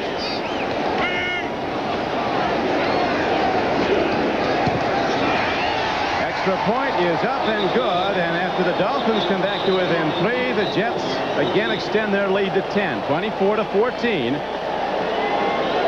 We'll be back with the Jets kickoff in a moment. 58 McElroy, 60 is Alexander. They're out there in front. Basically, it's a mismatch. Nobody has a shot at Freeman McNeil. Not after the way McElroy took down McNeil out of the play. And so the Jets with a 24-14 lead. Pat Ryan having a career day at QB. Oh, 346 yards already. The last time they played, the Jets had a 30-10 lead at halftime a month ago, and it came to be one of the all-time shootouts. The Jets finally winning 44-30, as Marino had a career day in a losing effort with 521 yards, second most ever in NFL history in the game. Van Brocklin had the most. You got to admire Pat Ryan. He gets up after this hit by Mark Brown. To our knowledge, Mark Brown has been ejected from the game. That's a flagrant foul. Darrell Edmonds on a short kickoff breaks into open field, and Edmonds loses the ball and time has run out. So Looked like John Booty took it right out of his hand, the defensive back, number 42, but a highly eventful first 2 quarters of play, Mr. Trumpy, as Pat Ryan was the big story in the first half, quarterbacking the Jets to a 24. pretty well. The Dolphins turned the ball over a whole bunch of times. I mean, this is astounding, and this is very uncharacteristic of a Miami Dolphin team that's been coached by Don Shula. Obviously, the problems of this team are a little more serious than maybe some people thought. Well, the Dolphins are having problems, but when you deal with anything Don Shula coaches or his career, this is one of the greatest assets pro football's ever had. You know, he made a comment to me last night. We had a conversation, and he said, look, the AFC East has caught up with us. 5 years ago, everyone was drafting to beat Miami and to beat the Jets. This kickoff is brought to you by Budweiser, the king of beers. Jets kick it off, and here comes Lorenzo Hampton. Across the 20, into open field, out to the 38-yard line. So the Dolphins open the third quarter with a bang, and go on offense in good field position. Marino, last second counsel, trots on out. Now, Don, the second half of this football game could be job-saving for a great many Miami Dolphin football players. When you're 5-7 and looking at 5-8, you can get a contract for next year, or you can lose a contract for next year. And I'm sure that Don Shula made that point to the fellas. The rest of this season starts this half as to whether or not you'll be here in '89. Well, this half starts from scrimmage at the 38-yard line, and the Dolphins come off the ball well, firing out, getting the ball out to the 43-yard line. Ron Davenport got the call, and he got ahead, tackled by Kyle Clifton on the play. Shula is now in his 26th season as a head coach in the NFL. Started with the Colts as the head man when he was 33 years old. Don, do you see Mark Duper out here in the huddle? It's David Shula, his offensive coordinator and assistant head coach, next to him. Yeah, Freddie Banks is in the lineup. I don't see Mark Duper. He's standing on the sideline. Marino throws. Davenport catches underneath the zone, and he's ahead on a 2nd and 5 play for 7 yards and a first down. Can't tell you how key this. There's Mark Duper standing on the sideline. Interesting that Freddie Banks starts this second half, and I can't tell you how key this opening drive of the second half for the Dolphins is. They trail 24-14, but with a score here in this drive, they can be right back in this ball game, have a shot, get their minds right in this second half, and make it competitive. First down and 10 for Miami. 24-14 Jets. Marino let the rip. Swings it out this time, and Darrell Edmonds must have heard the linebacker Alex Gordon coming up. Edmonds was a number 2 draft choice out of Maryland. Big and very fast. He's 6'6", 248 pounds. Can get downfield, but he's not close to where a player like Bruce Hardy's with all those years of experience is, and getting free, hand fighting off the linebackers. Marino loves his tight ends when quickly he's under pressure. Marino now with 21 throws and just 7 completions so far today. For 102 yards. There's a throw and a catch as Mark Clayton, with textbook receiving, looks the ball right into his hands and gets ahead for a Dolphin first down. It's unbelievable when these two teams play. Last week the Dolphins had a total offense of 1 field goal, and the Jets had a total offense of 2 field goals, and today it's can you top this? Big play after big play. They got some strange games between these two teams. Have been historically.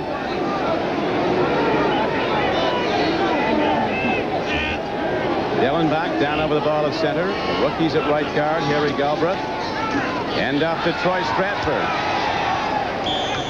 And hides behind those blockers, then accelerates upfield as it is on a first down carry, a gain of about 2 yards. Alex Gordon that time on the tackle. Stratford, Don, as you said in the first half, is a guy that they counted on heavily this year, but when he sprained his ankle early in the year, he's just never really gotten back completely healthy. Dolphin defense being taken apart today, but they've had some terrific games. Have had 4 games this season where they've held the opposition without a touchdown, and their offense has been so ineffective they've lost 3 of those 4. Second down and 7 carries straight ahead for not very much. Davenport just powering his way at the Jet defense. Marty Lyons was on the tackle. By the way, Don, I think he's my comeback player of the year. Last year with double shoulder surgery and all kinds of problems, he has played a marvelous, marvelous season for the New York Jets defense. Might be his best. I saw him before the game. He said one of the problems he has today, Miami's defensive line coach, Dan Sikonovich, used to coach him with the Jets. He said, there's not much about me he doesn't know. Draw. No. Flea flicker again. Long ball. Man is open. Will it go? It does. Miami touchdown. Mark Clayton. The defender never saw the ball. It was a low thrown ball. Mark Clayton saw it all the way, and Marino is on target with a 31-yard touchdown strike. Man, is that a big play by the Miami Dolphins. Bobby Humphrey was the man in coverage. Interesting call. They faked the draw. The second time they've run the play. The last time they tried to hit Clayton on the crossing pattern, and it was almost intercepted. Now watch the way. See, they're really tricking him. And he goes right by Bobby Humphrey. And you're right, this ball is thrown low. Underneath Humphrey's arm, Clayton makes the catch. And the Jets, as poorly as they played, trail by 4, soon to be 3. Dolphins get the extra point, and they are now down by 3, 24-21, with 11:13 to play, third quarter. So Mark Clayton makes the touchdown reception, his 8th of this season. Kickoff downfield, and it's fielded at the 10-yard line. Michael Harper runs it back for the Jets, finds a lane and gets out to the 27-yard line. I hope you're enjoying your Thanksgiving weekend, and Mark Clayton just enjoyed that last moment he had on the field, a 31-yard touchdown reception. Well, you can see the Dolphins going to the trick plays. That right on the sideline coming out. Now the Jets have to respond. First half they had no problem getting the ball down the field. We'll have to try to watch and see what the Dolphins have done defensively to adjust. Receivers open all over the place. We were talking earlier, Trump, about the athletic ability of Clayton. Yesterday at practice, all he did was punted the ball, and he was matching Reggie Roby with punts. Then he topped off his brief workout by walking around the field on his hands. Around the field. Yeah, he's just phenomenal ability. Handoff. Roger Vick. First down carry. Free ball. Jets might have. The Dolphins seem to have it. They are not marking his forward progress has stopped. Rick Graff, a 250-pound linebacker from Wisconsin, who they think is one of the rising stars of their defense in just his second year. Offerdahl, their big league hitter, designated hitter at inside backer, might have freed the ball with a shoulder pop. The Jet offense is still on the field. It appeared to me that Roger Vick's forward progress was stopped. Let's see once again. This is basically there's no question the ball is stripped.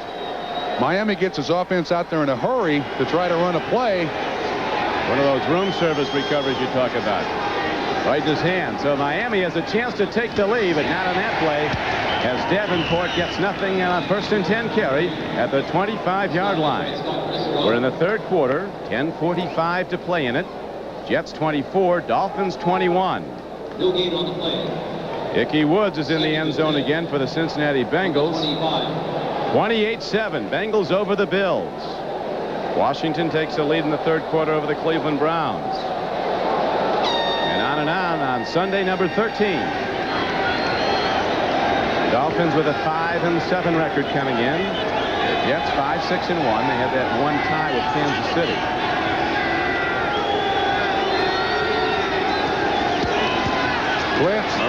On 2nd and 10, tries to get it to Jensen against a big rush, a little bit underthrown. Eric McMillan, the free safety, was in coverage. There's Graff with the guy who with the fumble recovery and still has the football in his hand. So far this season, the American Conference and interconference play has a 24-19 lead over the National Conference. Houston, the most recent AFC team to win against an NFC counterpart when they beat Dallas on NBC Sports Thanksgiving Day. Look at these numbers from Marino: 9 of 23, 145 yards. Big down after the fumble recovery by Graff. Dolphins get nothing on 2 downs, and here's Marino on 3rd and 10. Throw and a catch, and what a beauty! Mark Clayton's going in.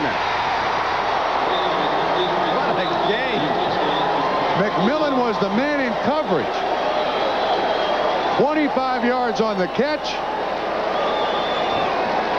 He looked like he was taking a rebound off the rim. Coach Shula, he might have said the right things. I bet he said a lot. I don't know who was playing here the first half, but it's certainly not the same team in those uniforms that's now playing here the second half. Good pass protection. That's a big catch. What a beauty. It's thrown high, and Clayton goes up for it. Hasty 40 fell down. Last man in coverage. Clayton waltzes in. And now the extra point by Reves. No, it's wide. Well, we're not going to have overtime. We still could. It's 3-point deficit, not 4, as the Dolphins now have a 27-24 lead. Look how high he goes to catch that ball. They run into each other, and he waltzes in. Played for the Cardinals. Tony Furjanic was down to make another special teams play, a former defensive captain of Notre Dame. Doing all right, Mark. What a turnaround in this Miami football team. Red Banks has 2 TD receptions for the Dolphins, the first 2, and now Clayton's come back with 2. During the return, number 30 receiving team. First down. Dan Marino's passing numbers, which were so off in the first half, starting to get impressive now. He's thrown for 20 touchdowns this season, 4 today. Nu'ufaola. He had the illegal block, so now the Jets offense got to get back in sync here. Functioned very well in the first half, gaining 365 yards. Dolphins by 3. They have continuing kicking problems. You recall they missed the extra point after that last TD. Here's the swing pass to Schuler. First down Jets, and he's out of bounds at the 27-yard line. Jarvis Williams, that rookie hitter, and Paul Langford, another defensive back, were on the stop. And he was basically uncovered. Came in motion, went through the formation, and no one goes with him. There's nobody out there. He runs 10, 12, 15 yards up the field before you can even see a Dolphin defensive back. Marino now 10 of 24, 170 yards, 4 touchdowns. He's lit it up here in the third quarter with 2 touchdown passes. The Jets have not scored after leading by 10 at the half. Hector on first down, fighting ahead for almost 10 yards. Langford and Hobley made the stop. One of the few times the Jets have chose to run up the middle. Good blocking up front by the Jet offensive line. It's straight ahead blocking to get a huge push. And Hector picks up an easy first down for the New York Jets. Pressure now back on this Jet offense. Hector got 10 in the first down. Now the Jets go from their 38. 27-24 Dolphins, third quarter. 9 minutes to play in it. Wesley Walker is separated from the ball on a well-timed hit by William Judson. A lot tighter coverage on that particular play than we saw in the first half. It's not what the Bills were expecting when they went to Cincinnati.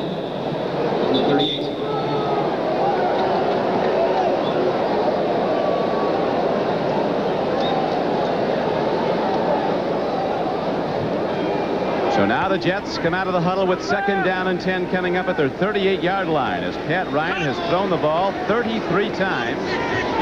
Completed 23 for 289 yards.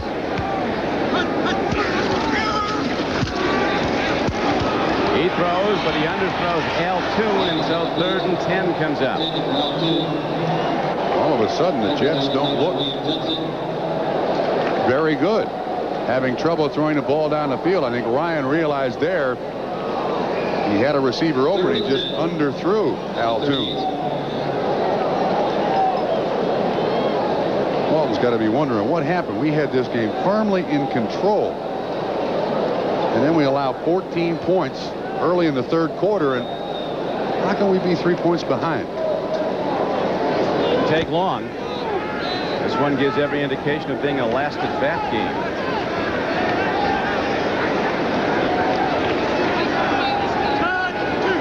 From the shotgun on 3rd and 10, Pat Ryan takes a look and makes the throw to Al Toon, who is just short of the 1st down. Linesman comes in and marks him 1.5 yards short of where he had to be, so the Jets will have to punt it. I don't think the Jets have any choice but to punt it here. Toon is coming out. Renee Thompson's the man in coverage. Toon runs underneath. Renee able to close quickly with a good tackle. Prokop into punt. What a day Toon is having. He's caught 10 today for 118 yards. Scott Schwady back deep to return the punt. A very high punt by Prokop. Schwady's working with a fair catch. He left it hop. Jets get it at the 1-yard line. He did a great job, but I thought Harper hit the goal line. And once he hits the goal line, he can't come back on the field and down it in the field of play. We're going to see what the officials call here. It's either going to be right there at They're marking it inside the 1. Yeah, I thought he hit the goal line and then came back out and touched the football. And once you hit that goal line or go in that end zone, you can't come out and down the ball. But they're placing it at about the 1 or 2 inch line. Let's see what happens here. Harper is very smart. He plays back. Now, if any part of his body touches that goal line, whoops, that's going to come back out to the 20. Jerry Seaman on the phone on the sideline. He is obviously talking to the replay judge, looking at the tape. Now, here's the rule. Once that downer gets into the end zone, he cannot come back out and touch the ball without it being a touchback. Now, Harper's trying to watch his left hand as he falls to the ground. His left hand is on the goal line, and he touches the ball, it appears. Now, remember, though, the only thing that would work in the Jets' favor here is that if there is not conclusive evidence, then they will not overturn the call. And that's very difficult to see if, in fact, he touched the ball with his right hand. That's why we have the discussion. Dave Kamansky is up there reviewing things. That's Jim Heffernan behind him from the NFL office. Jerry Seaman, the referee. Now, Don Shula has certainly been over there filling Jerry Seaman's ear with his opinion. Don Dorkowski, the field judge. This is a very difficult call. High-level decisions. The problem we have is that cameras don't show depth. And our camera is placed at about the 30-yard line, and it's difficult to tell exactly whether the ball is touched, but there's no question that he's on the goal line right there. Now, does his right hand touch the football?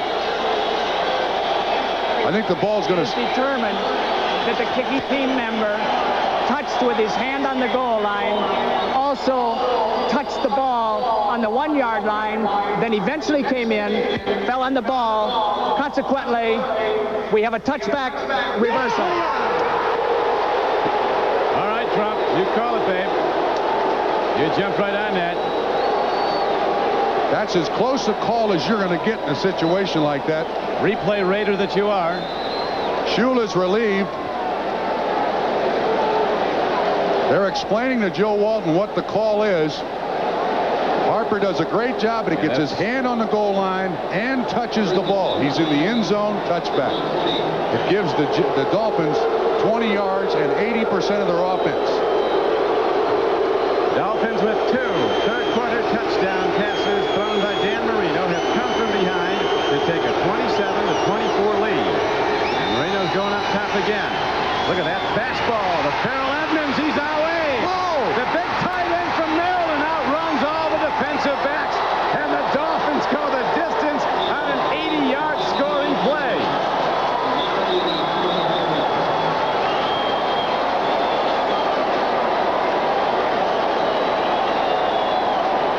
Man, what a football game. You want to know how big that call is on the touchback? How fast is You this don't guy? run that play at your own 1-foot line. It takes too much time for the tight end to get down through the middle of the deep zone. And then look at this kid's foot speed. Eric McMillan, candidate for Rookie of the Year in the AFC, can't catch him. This is a 250-pound tight end outrunning everybody. 21 points in a matter of about 7 minutes the Dolphins have scored. So Edmonds with his third touchdown reception of his rookie season.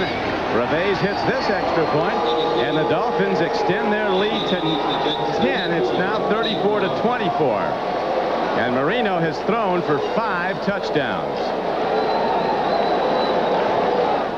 Casey Stengel might have said that Dan Marino was dead at the present time in the first half, but Dan Marino's come back like one of the great arms in the history of the league here in the second half, hitting 5 of 7, 3 for touchdowns. The last one, an 80-yard play to rookie tight end Farrell Edmonds. This hasn't taken 7 minutes for him to do that, too. 7 minutes and 8 seconds, and they scored 21 points, 3 touchdowns. Or was that touchback a big play? Like the old AFL, when the Dolphins and the Jets hook up. Kickoff downfield, Harper again for the Jets, and he's across the 20 and out to the 23-yard line. Now, Don, this last touchdown by the Miami Dolphins, a perfect call. You're looking for a defense where, watch McMillan, he plays back in the middle, but he doesn't rotate far enough. McMillan 22. And when Farrell Edmonds makes the catch, all of a sudden, he shows tremendous foot speed. 80 yards, by far his longest reception of the year. As a matter of fact, the Dolphins' longest reception of the year, and for a touchdown. Marino's man, Edmonds, 80 yards, 6'6", 250. 34-24, so the Jets, without any points, outscored 20-0 in the third quarter after leading at halftime by 10. They led 24-14 at halftime. Now, while there's a break in the action, let's go to NFL Live. Ahmad? All right, Don. Also a lot of action at Cincinnati's Riverfront Stadium as the Bills rally. Jim Kelly trying to bring his team back. Here he hits Ronnie Harmon out of the backfield for a 9-yard score. Harmon doing his version of the Icky Shuffle. Bills trail now 28-14. They're in the third quarter. Thank you, Ahmad. And here in the third quarter at Giant Stadium, it is a 34-24 game. The Dolphins in the lead. Marino with 5 touchdown throws, 3 in the third quarter. Ryan fires. He comes in low on a turnout by Wesley Walker. Incomplete. It'll be third down and about 6. Coverage on the play by Paul Langford. As we watch the ticker, Don, you got to wonder if that shot that Matt Ryan took at the end of the first half may have affected the way he's playing here in the second half. He's thrown short on several occasions now. And the Jets have mounted little or no offense so far in this third quarter. Mark Brown of the Dolphins delivered a forearm shot to the head of Pat Ryan. Brown was ejected from the game. 6:53 to go, third quarter. Blitz. Swing pass. Johnny Hector trying to elude tacklers, and he dives ahead out to the 34-yard line. Might have the first down. And it was a big play. It was a 3rd and 6. Close, but now in the NFL, you have a yard marker on both sides, but one is official, one is not. And this near side marker is not official. They don't have a chain between those two markers. Only the one on the other side counts. All they do is basically throw that orange thing down on the ground. They're going to have to bring the chains all the way over here to measure. And Don, I got to tell you, with the way this game is going and the momentum swung to Miami, even if they don't make it on third down here, I think Joe Walton's got to go for it on 4th down just to keep his offense on the field. It is first. Last time they played in October at Joe Robbie Stadium, the two teams scored 74 points. They have 58 up so far today. And we're still midway through the third quarter. Man, last week the Jets scored 6. Dolphins scored 3, a season low. And here we got 58 points between them. Just like we like it. More to come.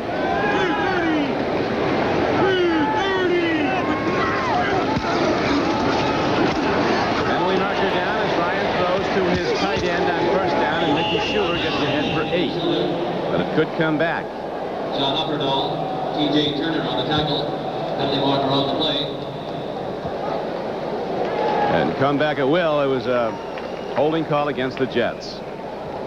We referred to Pat Ryan and how in the second half he's not been looking too sharp. This was the play at the end of the first half. Mark Brown with a shot to the head. Illegal hands to the face. Pat Ryan Number 61 offense. was ejected. Still first down.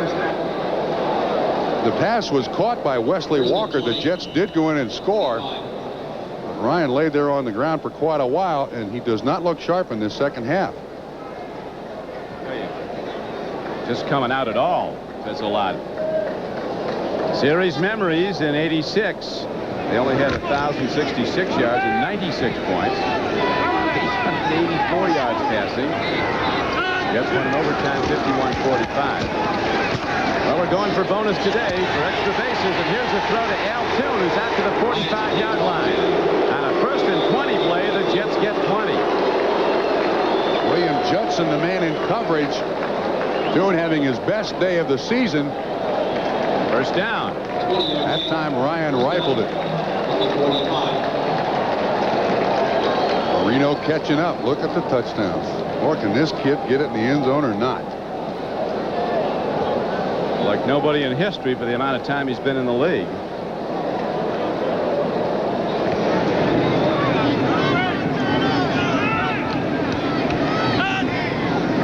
One 4-year period, 148 touchdown passes.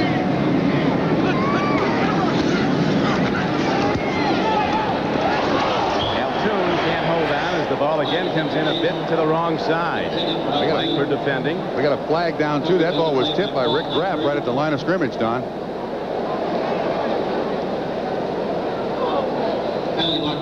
Stops the clock with 5 minutes to play in the 3rd quarter.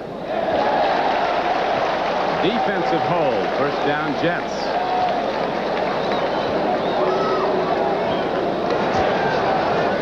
Illegal hands to the face. Number 54 defense. First down. Larry Kolick on the pass rush apparently. A shot to the head.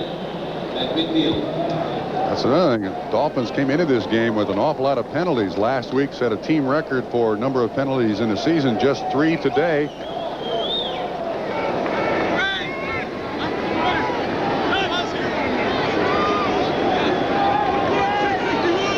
Set in the backfield now as the wide receivers both set to the left. Ryan strike. He's just a bit short again, so there's no question from that Ryan's been off target since that hit to the head. Yeah, that pass pattern, you run the wide receiver down the field. Now watch. It's Judson in coverage, and Toon is looking back at the ball, and he's supposed to stop. That's the way the play is designed. But Ryan just throws it behind him. So you're taking advantage of the defensive back not looking. He knows he's off. I'm surprised he's staying with that glove. It's very pleasant out there. Really unseasonably warm in the New York area. Temperature in the high 50s. Intermittent rain. None has fallen for most of this game. Heavy rain support for briefly in the 2nd quarter.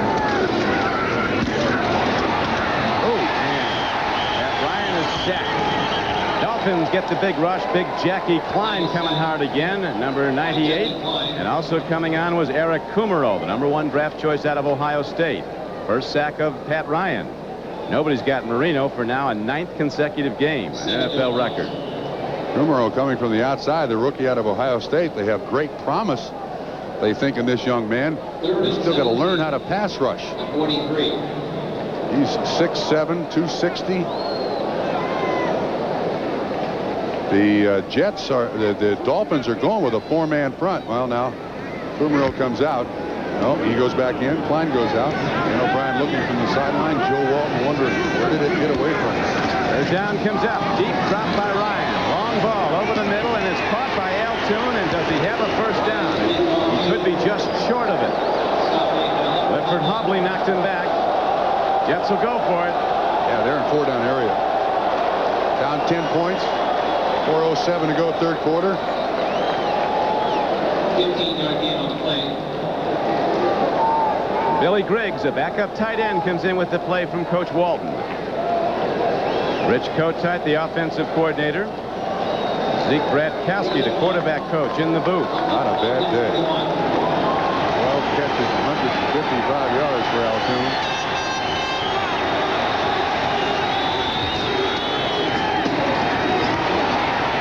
Working hard is tough Johnny Hector, and he gets there for a Jet first down.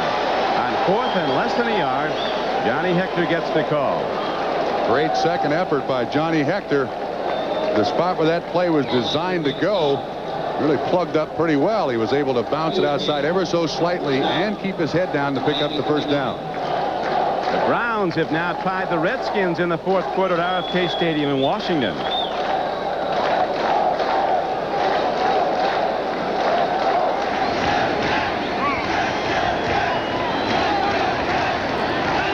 Jets have it now, first down and 10. They've been outscored 20-0 in the 3rd quarter and have fallen behind by 10. Ryan, tip ball for grabs. It is incomplete. It'll be 2nd and 10. Hugh Green got it. Pat Ryan has gotten up off the turf a lot today. And now, while we have a moment, here's an NFL update. All right, Don, Cleveland at Washington, an important game for both these two teams. Cleveland just drove 76 yards in 16 plays. It was capped by this 1-yard touchdown plunge by Kevin Mack. Score tied now 10-10. Thank you, Omar. We have some of that precipitation in the nation's capital today. Not the kind that sticks. Stop raining here. 2 minutes and 46 seconds to go in the 3rd quarter. Second down and 10 for the Jets. Long ball. Wesley Walker can't quite get to it. Paul Langford, number 44, was running with him, but about a stride behind. Just overthrown. Again, Walker did not appear to run a pattern. No move whatsoever, just straight up the field. Good pass protection. Ryan steps forward, just slightly overthrown. Ever so slightly. Walker just can't get his hand on it. He's got Langford beat. Pass is there. It's 6. Well, the Jets face another key situation here. 3rd down and 10 in this drive.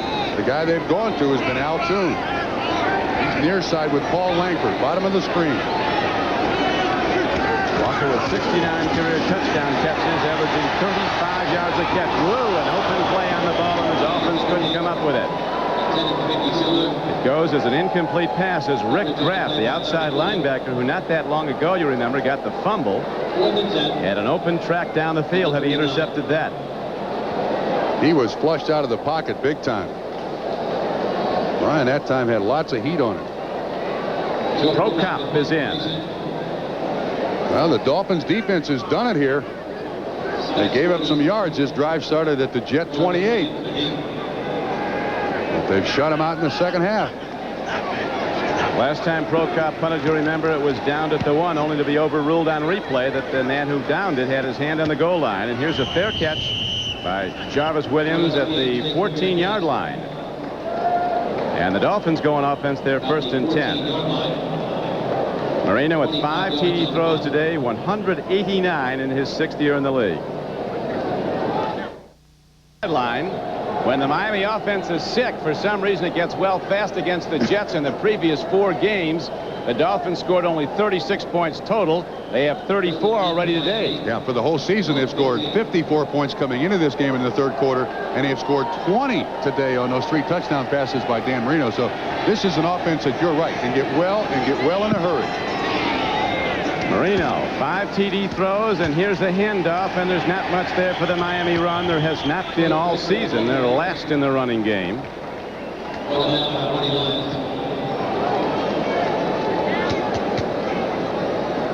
Dolphins' last 3 possessions have that nice end result. 3 scores. Now this is where, if you're Don Shula, you'd like to have a running game. Take some time off the clock. There's 2 minutes to go in the third quarter. With that 73 yards per average game rushing, you got to keep throwing. I don't think what Marino's done. 189 touchdown passes in his 6th year isn't over yet. Career. Long ball. Going up is Fred Banks, who's having a career day. He's been in the end zone twice with the ball. There's a flag down, too. Looks like it's coming back. Now, this is what Miami's has to do. They can't run the ball, so they got to throw it. Banks makes a very, very athletic catch.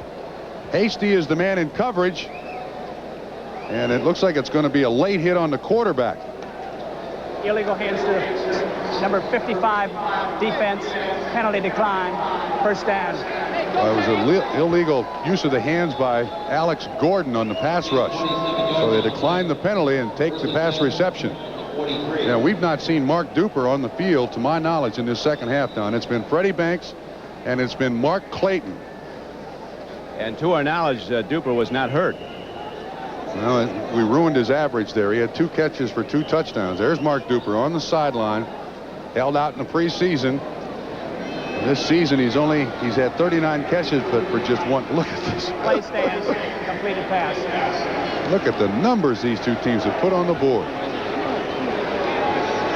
The Dolphins will be at Joe Robbie Stadium the next 2 weekends to play Indianapolis and Cleveland. The Jets go to Kansas City next. Dan Marino, 6'4", 222 pounds. Ed Ryan's a little smaller than that, 6'3", about 210. You're never big enough in this league, as you see his knee is wrapped up now. Maybe O'Brien will be in the next series. It looks like Pat Ryan was taking his throwing glove off and a little dejected. He had a great first half, and in the second half, he's just missing open receivers. 1:44 to go, third quarter. Dolphins have come from 10 points behind in this quarter to take a 10-point lead. Marino gets some excellent blocking, and there goes Edmonds. Kicking on the afterburners. It loses the ball, and Hasty has it for the Jets. Well, we got a whole highlight reel for the season ender.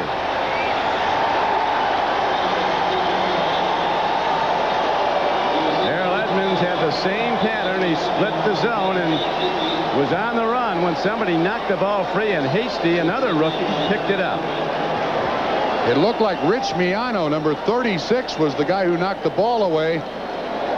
Edmonds is just flying down that field. Miano reaches right in around him and pokes it right out of his hands, and Hasty, that's on the menu. Room service bounce right to my waist, and we'll take it over again. And I do believe Ken O'Brien is in at quarterback. James Hasty having a big first year as a Jet. And there is Ken O'Brien back in, and he gets a big ovation from the crowd.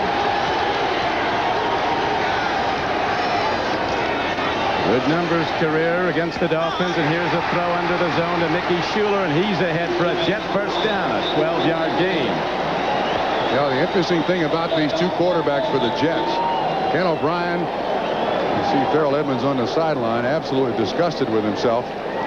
O'Brien and Ryan, best of friends. They don't wish each other any ill will whatsoever. They always encourage each other. And when Ryan was named the starter last week, there was no problem whatsoever. Ken O'Brien was his staunchest supporter. Now O'Brien's got a chance for some dramatics here. Pull the Jets back to win this game.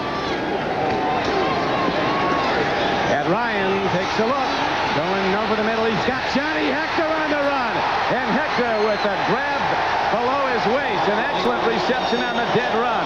Rips it down to the 22-yard line of Miami. This is unbelievable. Lifford Hobley finally makes the tackle.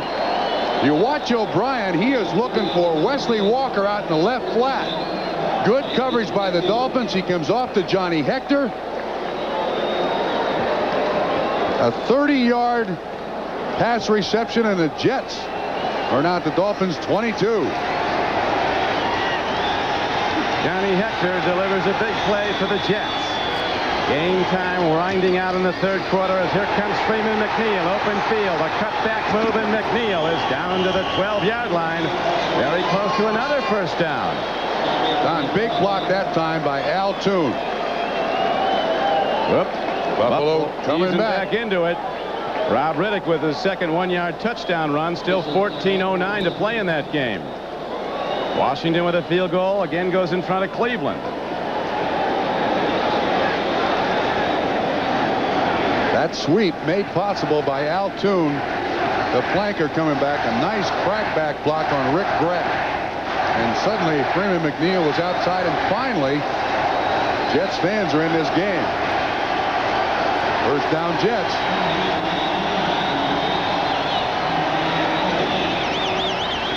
"15 seconds to go in the third quarter. Injury report: Pat Ryan has a concussion and will not return, and it's obvious he also has a banged up right knee because it was wrapped in ice.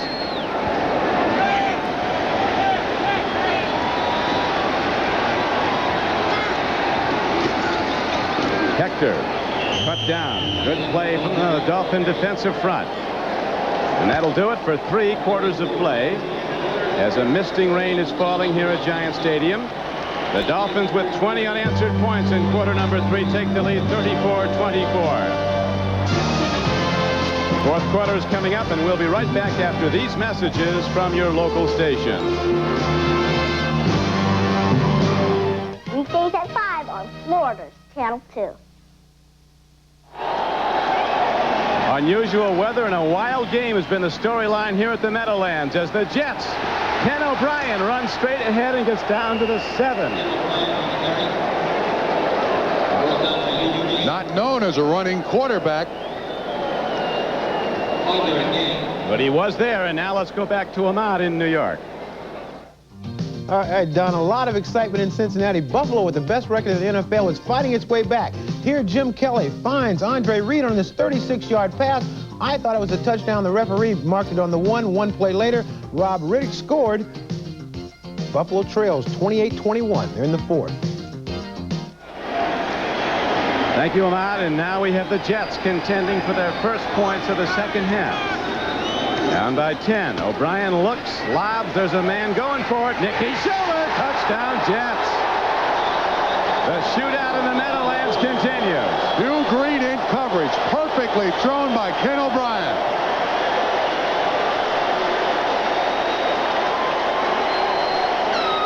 That's a 7-yard completion. Watch who he's going to congratulate.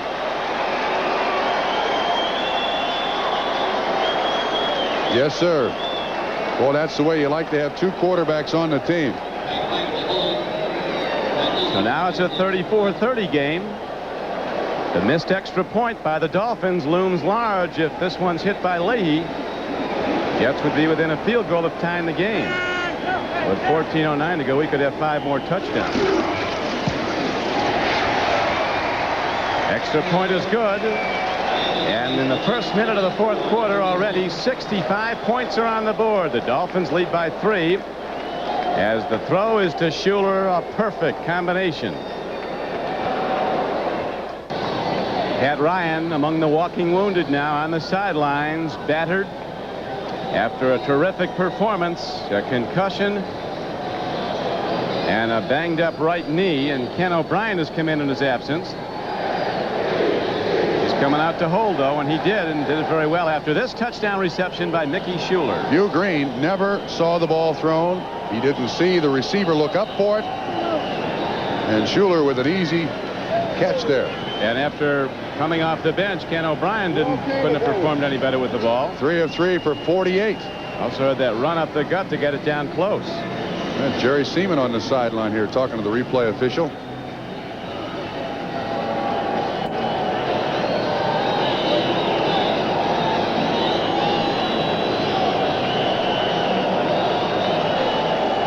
I don't think he's going to say anything. Maybe they just ordered pizza after the ball game. Whatever was imparted to him in that conversation, only he knows.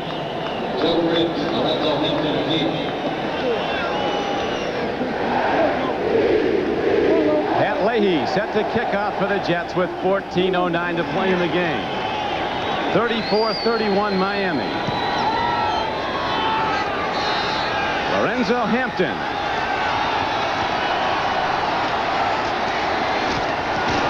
Good return to the 27-yard line. Miami O comes out. Jet D comes out with 14 minutes even left to play.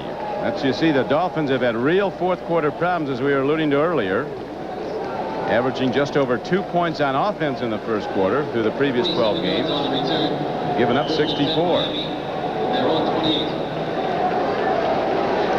This unusual game, there's the quarter-by-quarter score. Jets with a big second quarter, Miami with a big output in the third, 20 points.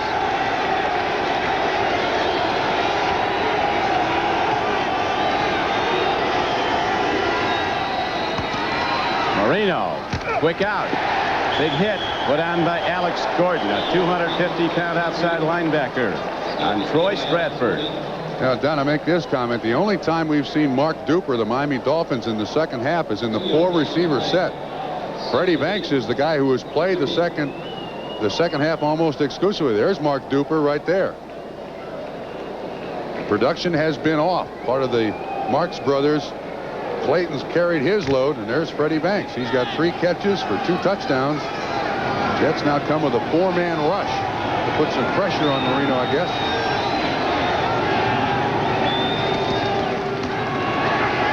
Davenport at 230 with great quickness gets to the outside. A 2nd and 8 run is good for very nearly first down yardage. He might have it. He appears to where they spot the ball. And he goes to the sideline. David Shula, the assistant head coach, is there on the sideline. He'll call the play.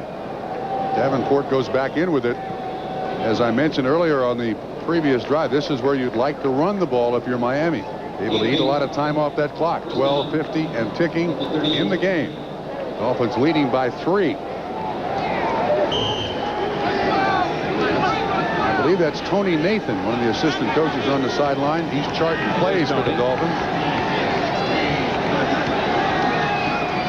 Rain falling now as Marino throws hard. Markers down. Ball is caught by Davenport. First down play good for about 5. But it looks like it's coming back. I think it's going to be against the defense. Yeah, Tom Baldwin, a shot to the head. And now let's go back to NFL Live for an update. Ahmad? All right, Don, in Washington, a must game for the Browns and the Redskins. Ernest Biner here goes 27 yards up the middle, breaking tackles to give the Browns a 17-13 lead. There's less than 2 minutes left to play in the fourth quarter. 43. What a game in Washington. Thank you, Ahmad. And as we look at the ticker now, the Browns coming from behind. That Edmonds touchdown was the longest by a tight end in NFL since in 4 years. Cincinnati Bengals. M.L. Harris had an 80-yarder then. It was against the Jets here at the middle there.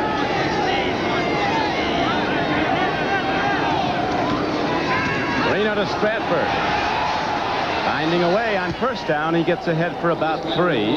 Dolphins lead 34-31. Clock running, rain falling in the Meadowlands of New Jersey with 11:50 to go. The outset of the season after his big rookie year, they were calling Troy Stratford the Miami ground machine.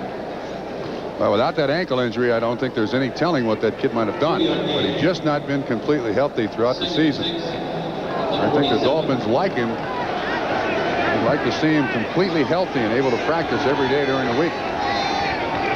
One thing about the Dolphins, they love it when it rains. They're like Brer Rabbit in a briar patch. They practice in rain so much in South Florida. Won't slow their throwing game up at all. As now Bobby Humphrey defends against Mark Clayton, who's had 2 touchdown receptions today. That was great coverage by Humphrey too, Don. More memories. Just a month ago.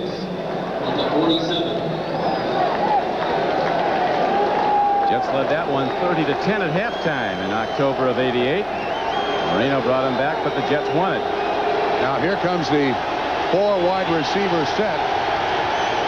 And Duper is in the ball game along with Jensen.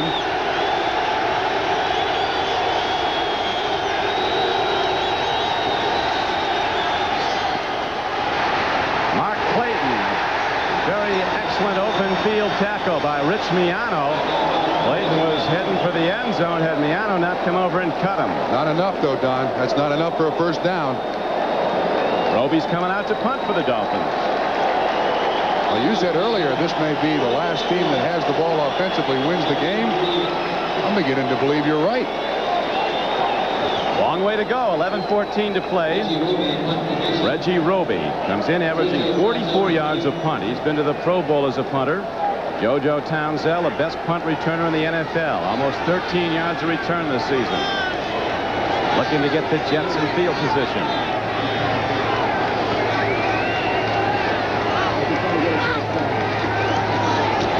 Big rush. Low kick. Townsell takes it on the run and eludes the first tackler. And Townsell is out to the 26-yard line. Jim Jensen knocked him out of bounds, number 11. Crash Jensen, who does it all for the Dolphins, but he's not caught any balls today. 35 yards on the punt. Here comes Ken O'Brien, who was 3 for 3 in his first drive of the day and threw for a touchdown. 13-yard return. Samsonite, our strengths are legendary. That was the Pink Panther easing down Broadway on Thanksgiving Day and the Macy's Thanksgiving Day Parade on NBC. As right now, Freeman McNeil breaks into open field. A first down carry. He's across the 35-yard line and out to the 39.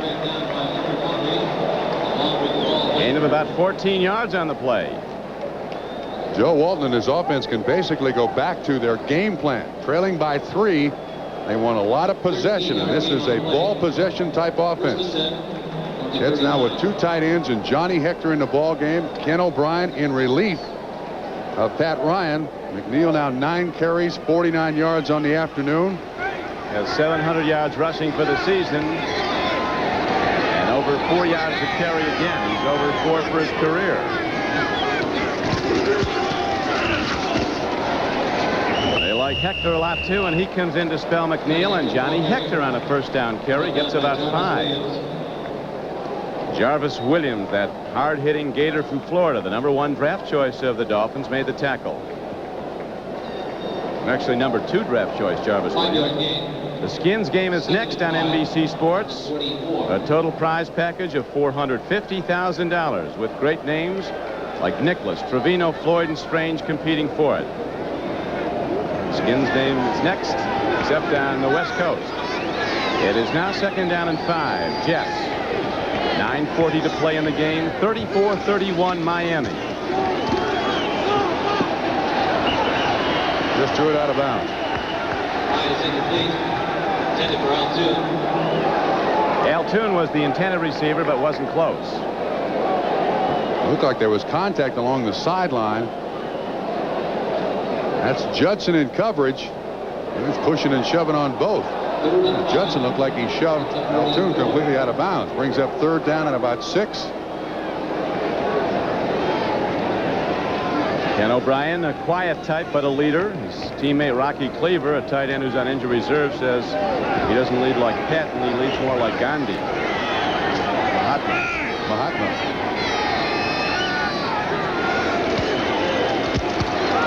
O'Brien stands in, lets her rip. Look at Toon come down with the ball. What a great player.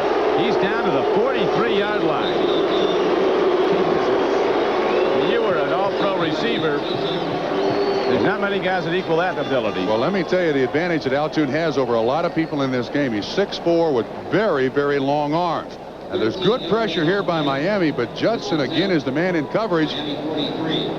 And there's just too much room there. Who would you liken him to with that much size, 6'4"? Well, let me think. You're making it tough on me here. Remember a kid named Ken Burrows who played with the Houston Oilers? He was the number 1 in New Orleans. Yeah. Some called him a sweatsuit All-American. Well, but in the early stages of his career, he's a great receiver. Not as consistent as Toon. Big, long arms. To say the least. Long ball, too much on it for the very fast Wesley Walker. Don, you got to hand it to Ken O'Brien. When you have a starting quarterback, and this week it was Pat Ryan, he takes about 95% of the snaps in practice. Ken O'Brien was also not the starter 2 weeks ago against Buffalo. There's Pat Ryan on the sideline. So for Ken O'Brien to come out and throw the ball the way he's thrown, he's obviously said, wait a minute, you know, I got 2 ways to take this. I can be upset that I'm not starting, or I can stay ready. He's obviously stayed ready. Toon with 13 receptions now. That's a career high. It's the most the receivers ever had against the Miami Dolphins. Roger Vick, last Looks up the middle on a 2nd and 10 play. Roger Vick's ahead for almost 10 yards. He's a load, 230 pounds, in his 2nd year from Texas A&M. Larry Kolick made the tackle there. That was a good line push by the New York Jets, and they're doing what they need to do here, and that is eat up time on that clock and make yards. If you're wondering, Leahy's longest field goal of the season has been 48 yards. So they need about 10 to tie the score. A lot of time to go, 8 minutes to play. Dolphins by 3, Jets driving. Roger Vick, penalty marker. Vick, who fumbled last week against the Bills in that overtime, and that was the end of the ball game with 2 arms on the ball. Going to make sure that time. That's about 2 or 3 times that penalty's been called on Miami.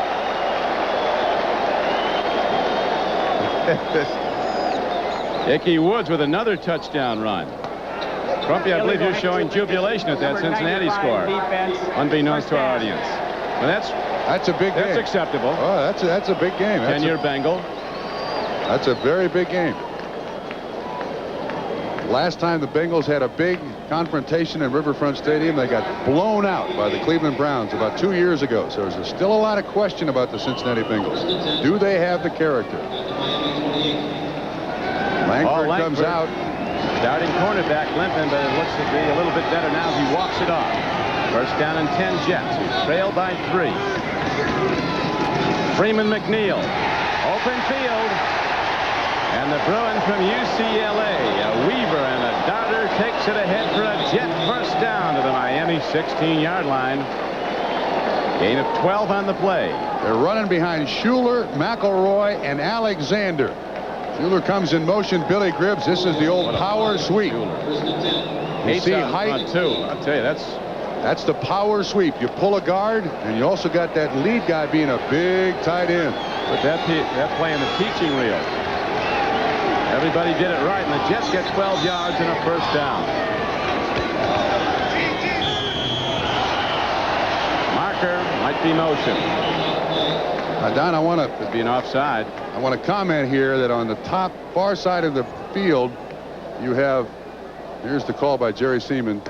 False start prior to the snap. Number 81 offense, still first down. Billy Griggs. So now, while there's a pause here, let's go back across the river to 30 Rock and Ahmad. All right, Don, in Cincinnati, Bills and Bengals with the score at 28-21. Once again, it's Ickey Woods here on a 2-yard touchdown plunge, his 3rd of the day, his 13th on the year, puts the Bengals ahead 35-21 in the 4th quarter. Thought I was going to mention the injury to the defensive back, Paul Langford of Miami. Now, no, Langford's back in the ballgame. I was going to say the Jets are about to exploit Don McNeil. He's top side with Wesley Walker. Jets have 35 first downs in this game, most ever against the Dolphins, but the Dolphins have the lead. In the 4th quarter, time becoming somewhat of a factor. We're down to 6:20 in running in the game. Miami with those 20 points. In the 3rd quarter, when the Jets scored none at all, rallying from 10 points behind to a 10-point lead. Then the Jets, with Ken O'Brien coming off the bench, throwing the touchdown pass to Mickey Schuler, have cut the Dolphin lead to 3. Change of personnel. Hector comes back in the ball game. Roger Vick is back in the ball game. Wide receivers are Toon and Walker. Schuler, the tight end. This is a big down right here for the Dolphin defense.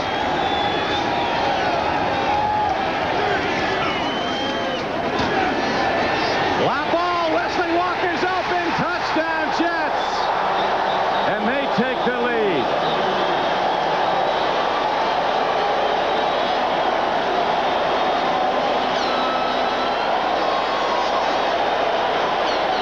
And you top this. 18 yards and a go-ahead touchdown. This is an unbelievable football game. And we're a long way from over. Yeah, we ain't done yet. If you like touchdowns, stay tuned. 5:41 left. Now, this extra point is mildly important because it means the Dolphins got to score a touchdown to beat them.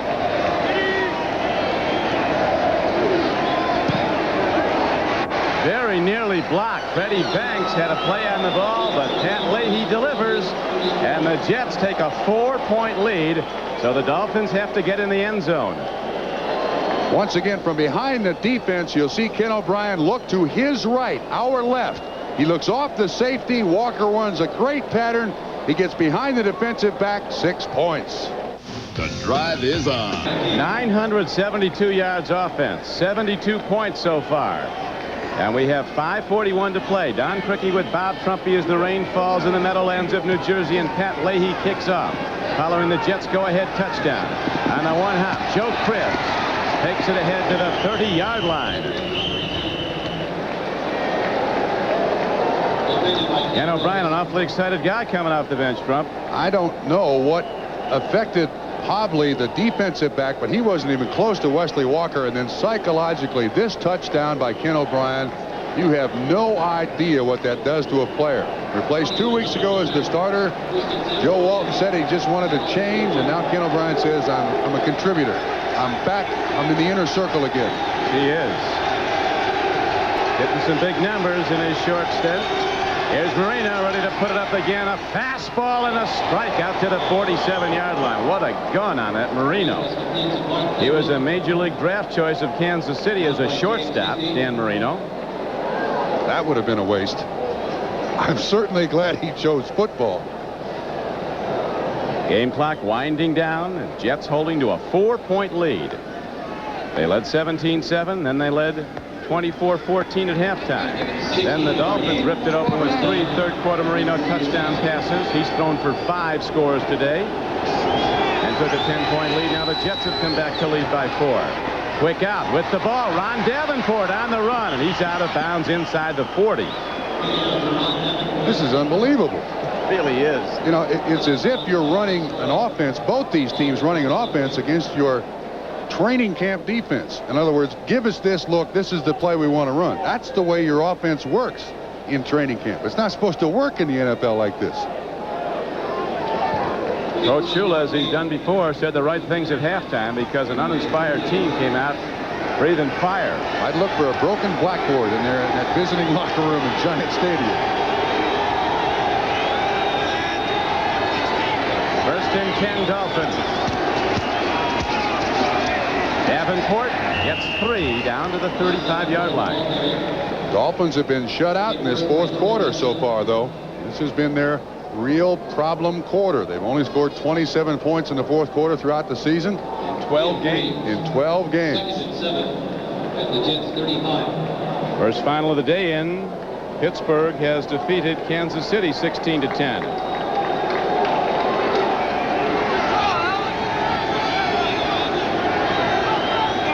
Dallas goes to the lead at Troy Aikman Bowl. 3rd win for the Steelers. The ball incomplete. Big linemen were lumbering towards it but couldn't get there. Paul Fraze tipped the ball. He went out earlier with a knee problem, is obviously back, putting just enough pressure on. Now here comes the nickel package for the Jets.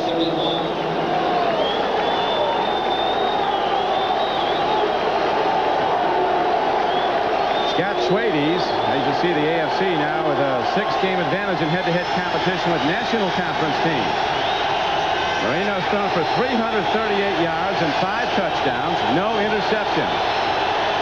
Big down here, 3rd down and 7. The Dolphins trail by 4. Clayton. Man, he had a man open deep and Freddie Banks and didn't go to him. They changed up the coverage on him, Don. Hasty came from the inside.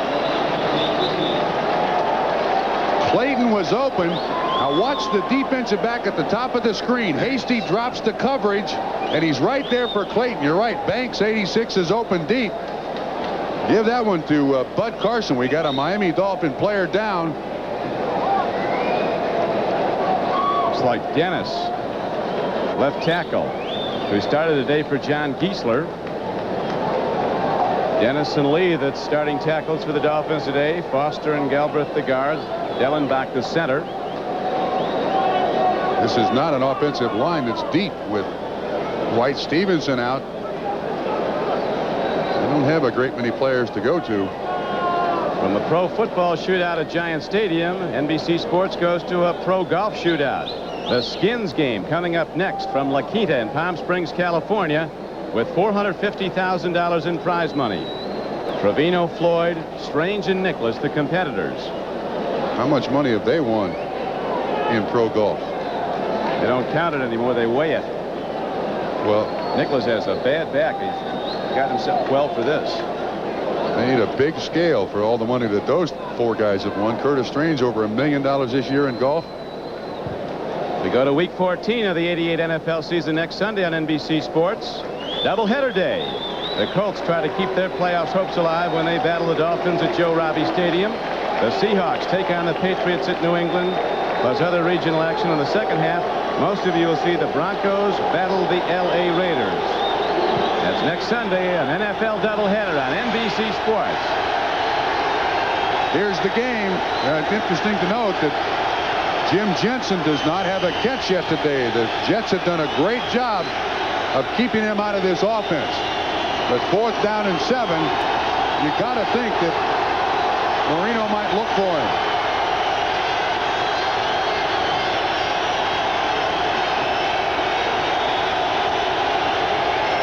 Eric McMillan cheating over to double cover Mark Clayton.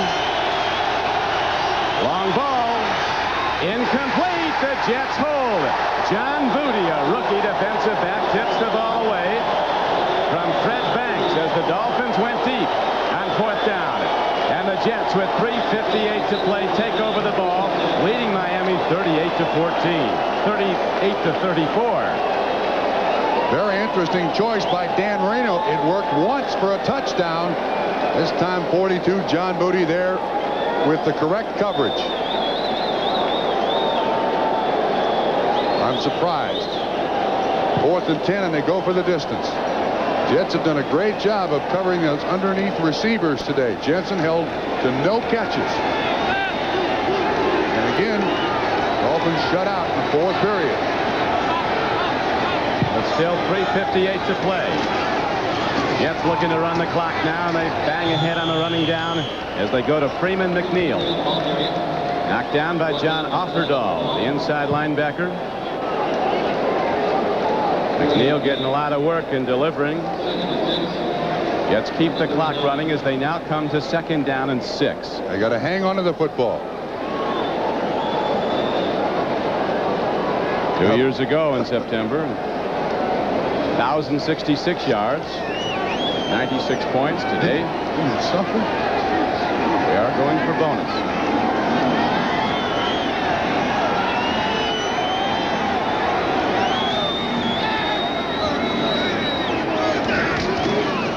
Hector on 2nd and 6. Close to a 1st down.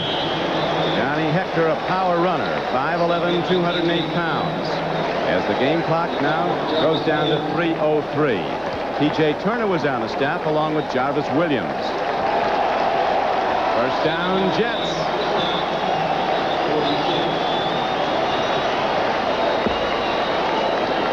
What a game of swings. Jets score 17 points in the 2nd quarter. Dolphins 20 points in the 3rd quarter. Jets 14 points in the 4th quarter.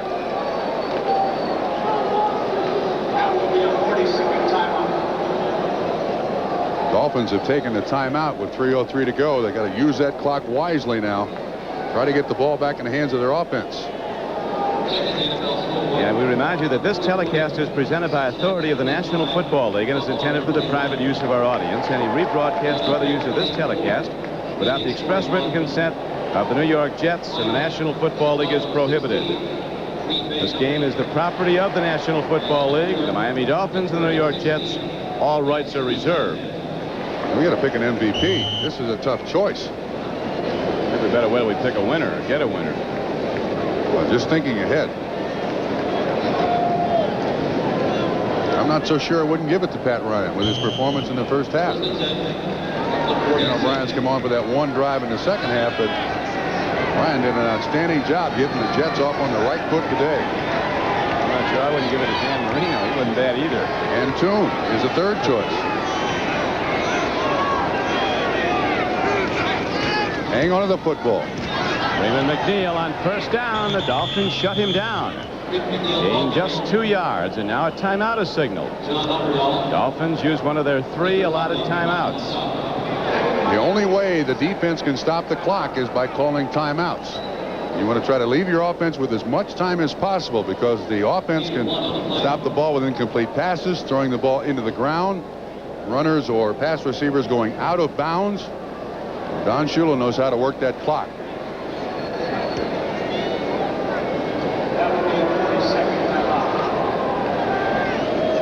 Dolphins got a break on the weather. Normally in late November it's a lot colder, and it's not cold at all. It's almost shirt sleeve weather, even though it's raining.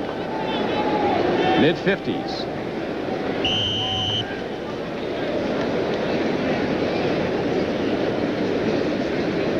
The Jets don't get a first down here. The Dolphins are going to get the ball back with quite a bit of time left. And we've seen in the past, like that 80-yard play to Edmonds. Takes about 8 seconds to get in if they hit the right play. Not much. I'd watch these wide receivers on this down, Don. Here we go. O'Brien lets it rip, but he's to the wrong side of Al Toon, and that stops the clock at 2:51 to play.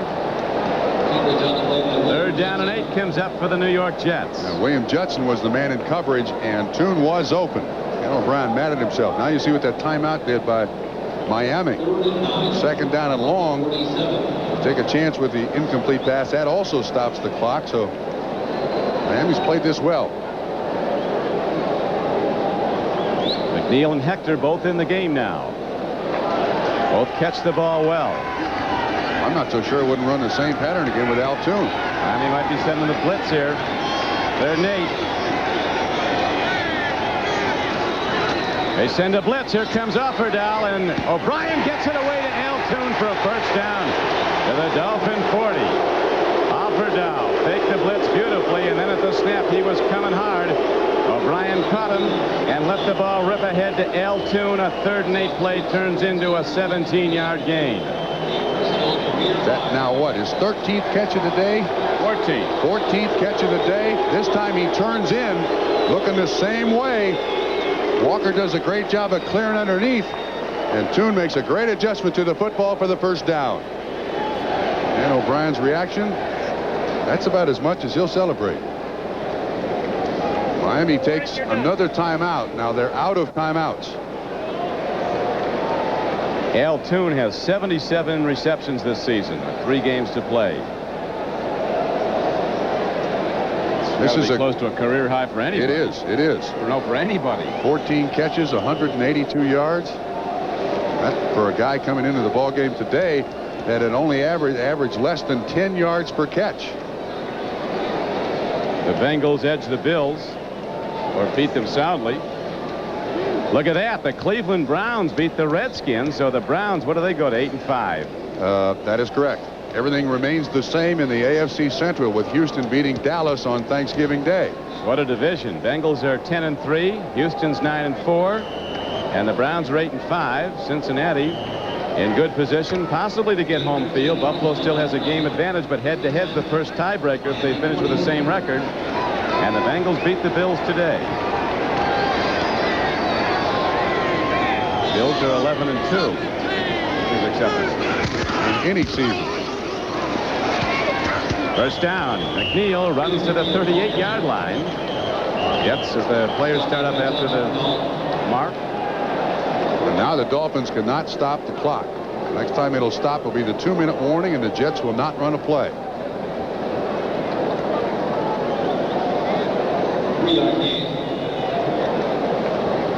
Late starting games. Rams up on Denver 7-0 in the first quarter. New England up on Indianapolis first quarter.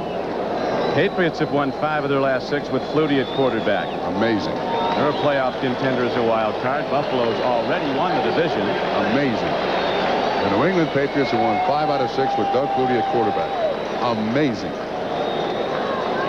Ladies and gentlemen. Reggie Roby, the Miami punter, hoping he doesn't have to go out in the field again before this is over. Dolphins trying to get the ball back. 2 minutes to play. Don Criqui with Bob Trumpy at Giant Stadium. It's 38-34. The Jets are in the lead. Jets have just set a team record with 592 yards of offense in this game. 592. Woo. That's offensive, all right, to the Miami defense. Not what they were hoping for. Marino has thrown for 5 touchdowns, and he could throw for a go-ahead score again if they can get it back. Right now, the Jets, with a 2nd down and 7 play, go to Hector. What a stick on him. Johnny Hector, a straight-ahead, straight-up runner, takes a lick from Offerdahl, a leading tackler, a Pro Bowler for the Dolphins, 56. This brings up 3rd down, and it's going to be about 3. A 1st down, the game over. Jets get this 1st down. That's it. 4-yard gain. 33 on the 33. 90 ticks left on the clock. And the Jets with a 4-point lead. Dolphins have to get the ball and then get it in the end zone. Jets would go to 6-6-1 with a win today. The Dolphins would fall to 5-8. And amazingly, the Jets would still have a chance at the playoffs because of the AFC West and all their problems. Not a good chance, though, as Hector runs hard, looking to stay in bounds. He's knocked out of bounds. Hitting today, and Offerdahl's been in the middle of it. You're right. Not a good chance. Not a good chance, but a remote chance. Look at that. Is that amazing? Needing a Bacchus to keep up with us. Coach Joe Walton, after his team has lost 3 straight, waves the fist. 1st down, Jets. That's the game. 4 new downs with 1:04 to go. That's the game. Richie Kotite, the offensive coordinator, hugging Pat Ryan. Who's your choice for MVP? You got to go with the winner, Pat Ryan, I guess, huh? Well, Toon a career day. Al Toon had a career day. Hector's rush for 76, McNeil for 71. Toon is close to 200 yards receptions, but I agree with you. I think Pat Ryan got this team off on the right foot. So Pat Ryan gets the MVP award. Ken O'Brien had the biggest pass completion of the day. The touchdown to Wesley Walker came in relief of Pat Ryan, but Ryan did a great job. Time for the Most Valuable Player Award, sponsored by Budweiser. Today's MVP, Pat Ryan from the New York Jets. Budweiser will make a contribution to the United Way on behalf of all the MVPs selected in today's games. And once again, the Miami Dolphins shut out in the 4th quarter. A quarter in which they've scored just 27 points for the season. And in the 4th quarter, they fail again. The executive producer of NBC Sports is Michael Weissman. The coordinating producer of NFL football, Ted Nathanson. Our producer for today's game was Jeff Hine, directed by Richard Klein. The coordinating producer of NFL Live is John J. Filippelli. NFL Live produced by Tom Roy and Ricky Diamond, directed by the old buckaroo, Bucky Guntz. We'll be back to Giant Stadium in a moment, where the Jets have beaten the Dolphins in a shootout 38-34.